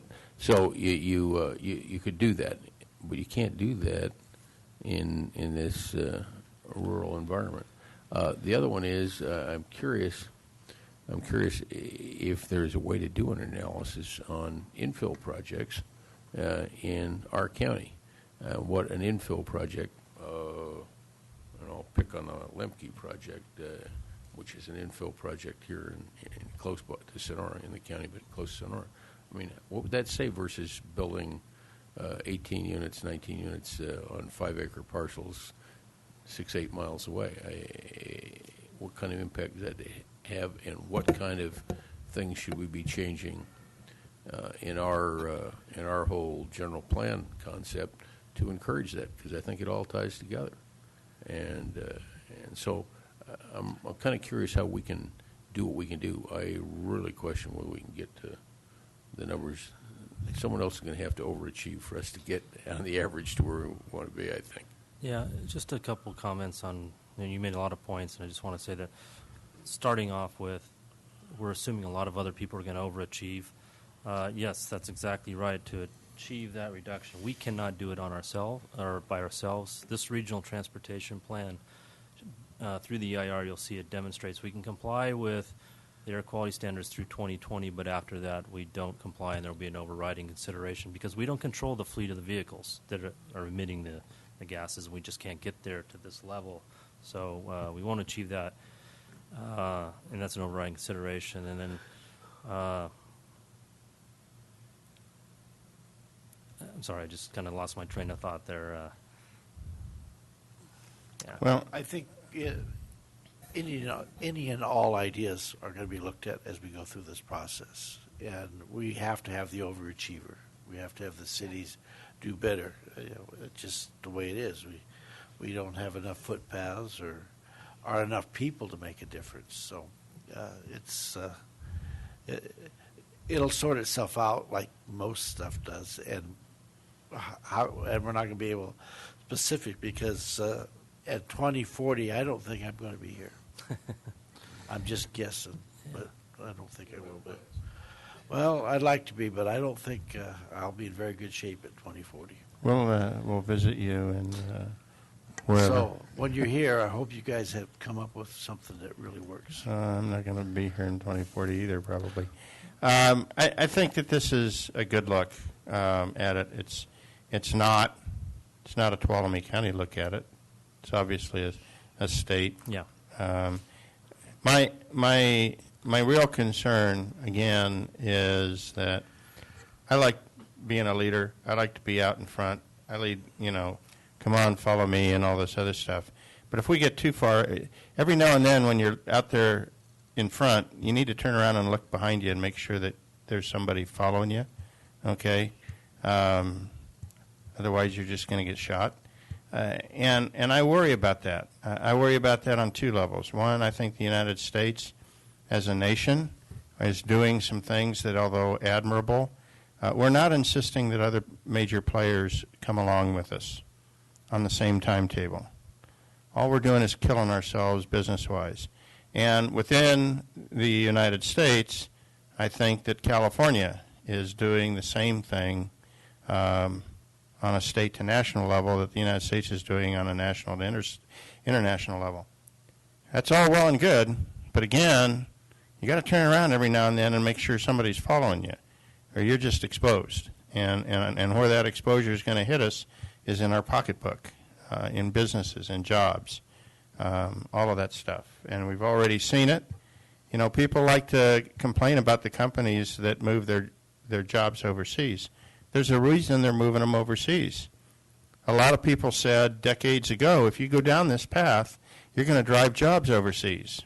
And now the people are complaining about the companies that are making business decisions that were forecast.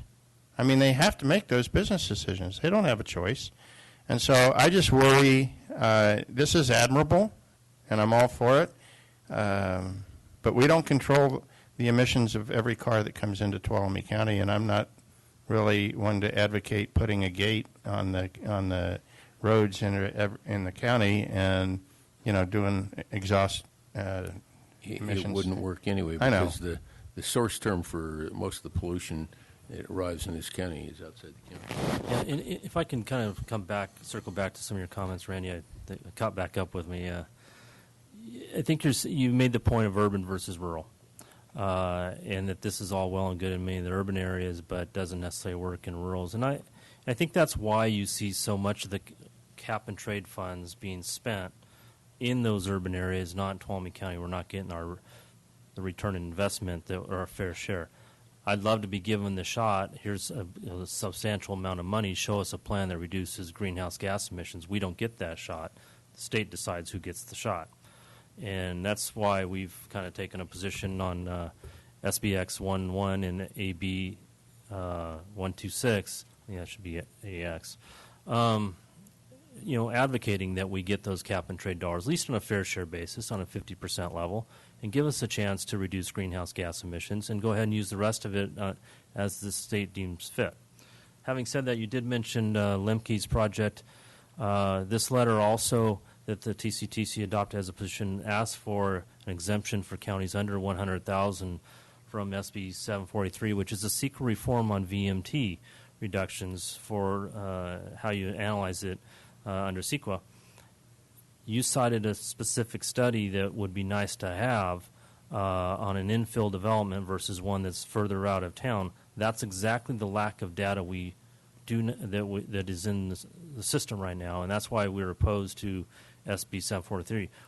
We favor the concept of it, but the data isn't there to begin to implement it. And so if we had those studies done, just like our trip generation manual allows us to mitigate impacts from development, it's a huge volume of information. We have nothing on rural areas for VMT reduction, just based on location of projects. So I agree with you on that. So those are some of the remarks that I thought I'd share in response to your comments. Okay, I'm going to shut the loquaciousness on the board off here for a second. I'm going to invite public comment. Anyone?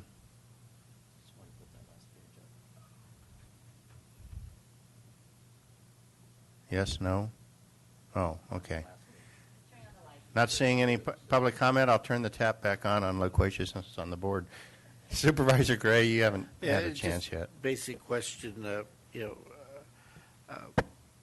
doing an EIR, county's doing an EIR. Ours is not done, this one yet. How is it going to relate? How do they work together? Bev's welcome to come up and give her input, but the county got a little bit out in front of us on their EIR. It's being done by the same consultant, 2 different EIRs at this point, sharing a lot of data and study and cost, frankly. We were the benefit of the county's draft EIR going out on the street, receiving comments, and then we used that information to make sure that the draft EIR for the regional transportation plan addresses many of those comments, particularly in regards to greenhouse gas emissions. I know that the county's maybe got some additional work to do, but we've had the benefit of looking at the comments on their EIR and making sure we make the appropriate corrections on ours. Bev Shane, Community Resources Director. As Darren said, there are 2 separate EIRs because these are actually 2 separate projects, the Regional Transportation Plan and the General Plan Update. And so under CEQA, we just have to address basically that we are, and the RTP EIR acknowledges the General Plan Update and vice versa. Our proposed circulation element and the General Plan Update follows what's in the RTP. Those 2 sections complement each other, and so you'll see a lot of similarities in the 2 environmental impact reports. But again, one's focusing on transportation issues, and yours is looking at the broader spectrum of a general plan, which includes transportation, but many, many other issues. Okay. Thank you. Thanks. Okay. And this is an informational only, right? No action. So any other comments before we move on? I just want to say thank you. Yeah. I mean, this is a good discussion, and it's good to know this kind of stuff. I appreciate the hard work. Yeah. And thank you to our representatives to the TCTC as well. We've already seen this once, you know. Yeah, and that's all right. Having dreams about transportation planning. You know. Okay, so with that, would you please reread item number 11, please?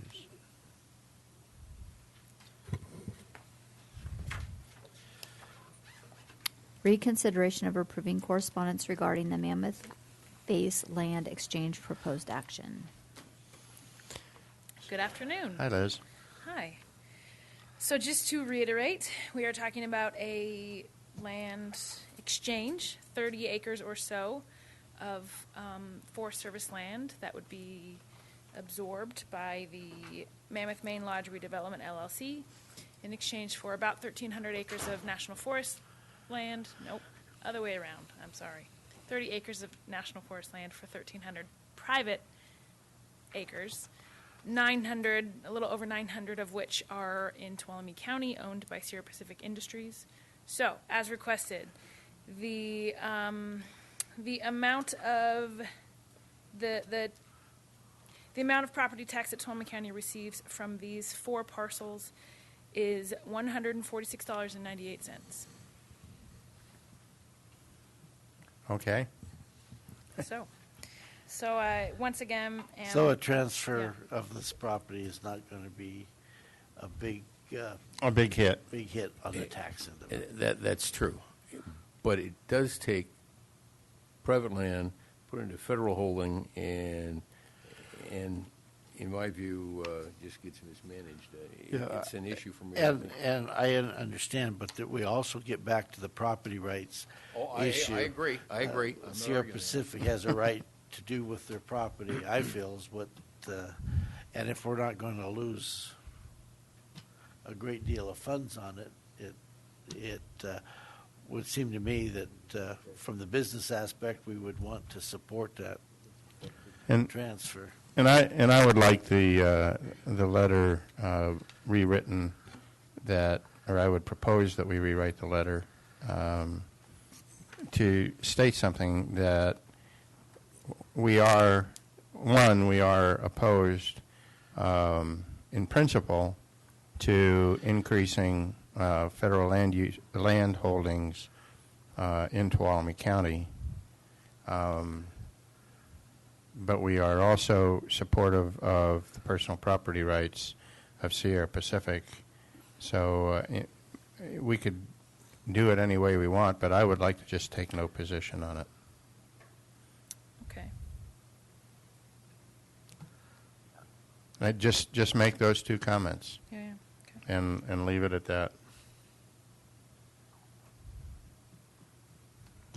Is that okay, Supervisor Henfeld? This is one of those objection process things that if we choose to object, our comments have to be specific. We have to make recommendations. Carlin, you can jump in to that. I don't.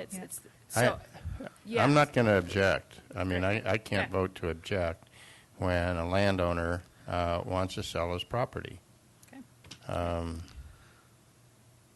We had the same problem with the meadow issue and kind of stuff, but I do want to make a statement that we're not in favor of increased federal land holdings in Tuolumne County, and just leave it at that. Mr. Pedro, you got this.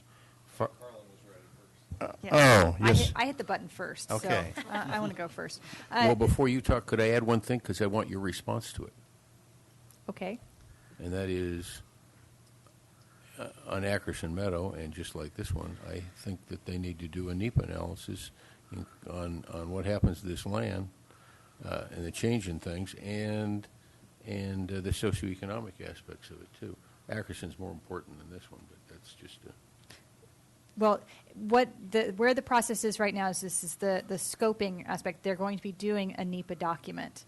So the issues that you raise in your letter we'd basically be asking them to incorporate those into their analysis of the transfer of the land exchange. So in terms of objection, this is merely the first stage. So we make substantive comments here, we would have later standing to object. There will be additional public comment once that the EIS is released, and we can make additional comments based on that document. Okay, so I'm confused what your recommendation would be. I wasn't making a recommendation. I was providing information. Okay, so if you were making a recommendation,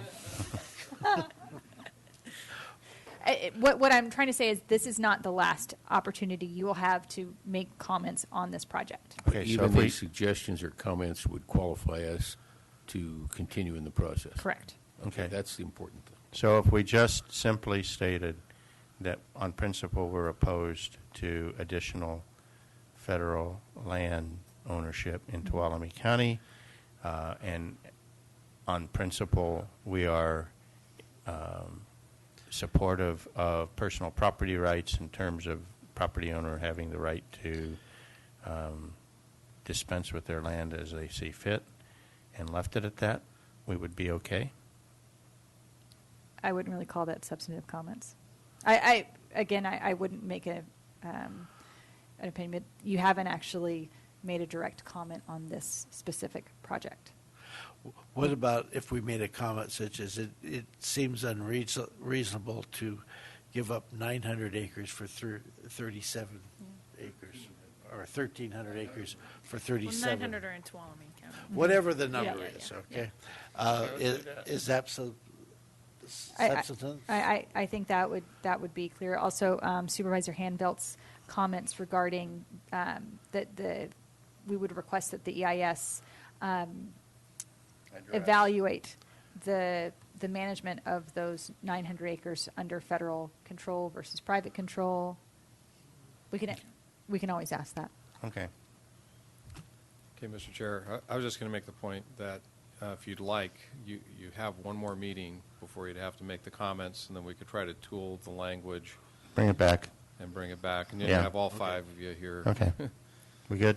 Yeah, I'm more comfortable with that because I know that Supervisor Brennan probably has some very significant concerns, so that'll be good. Let's bring it back then. Okay. You got what you need? Yep. Go away. Can you ask for public comment? Pardon me? You actually haven't done public comment on this. Oh, I'm yet. sorry. I'm sorry. Public comment? No public comment. Now I'll leave. Back to work. Thank you, Liz. Okay. Would the clerk of the board please read item 16B?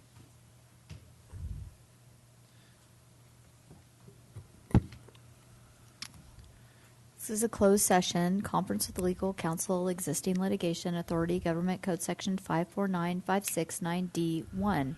Dwayne Itzke, I'm not sure how to say that, versus County of Tuolumne et al., Tuolumne County Superior Court case number CV 60279. Okay. Any public comment on the closed session item? Mr. Chair? Yes. We weren't done with the labor. Ah, that's right. Okay, could you read 16A again, please? Names on this one.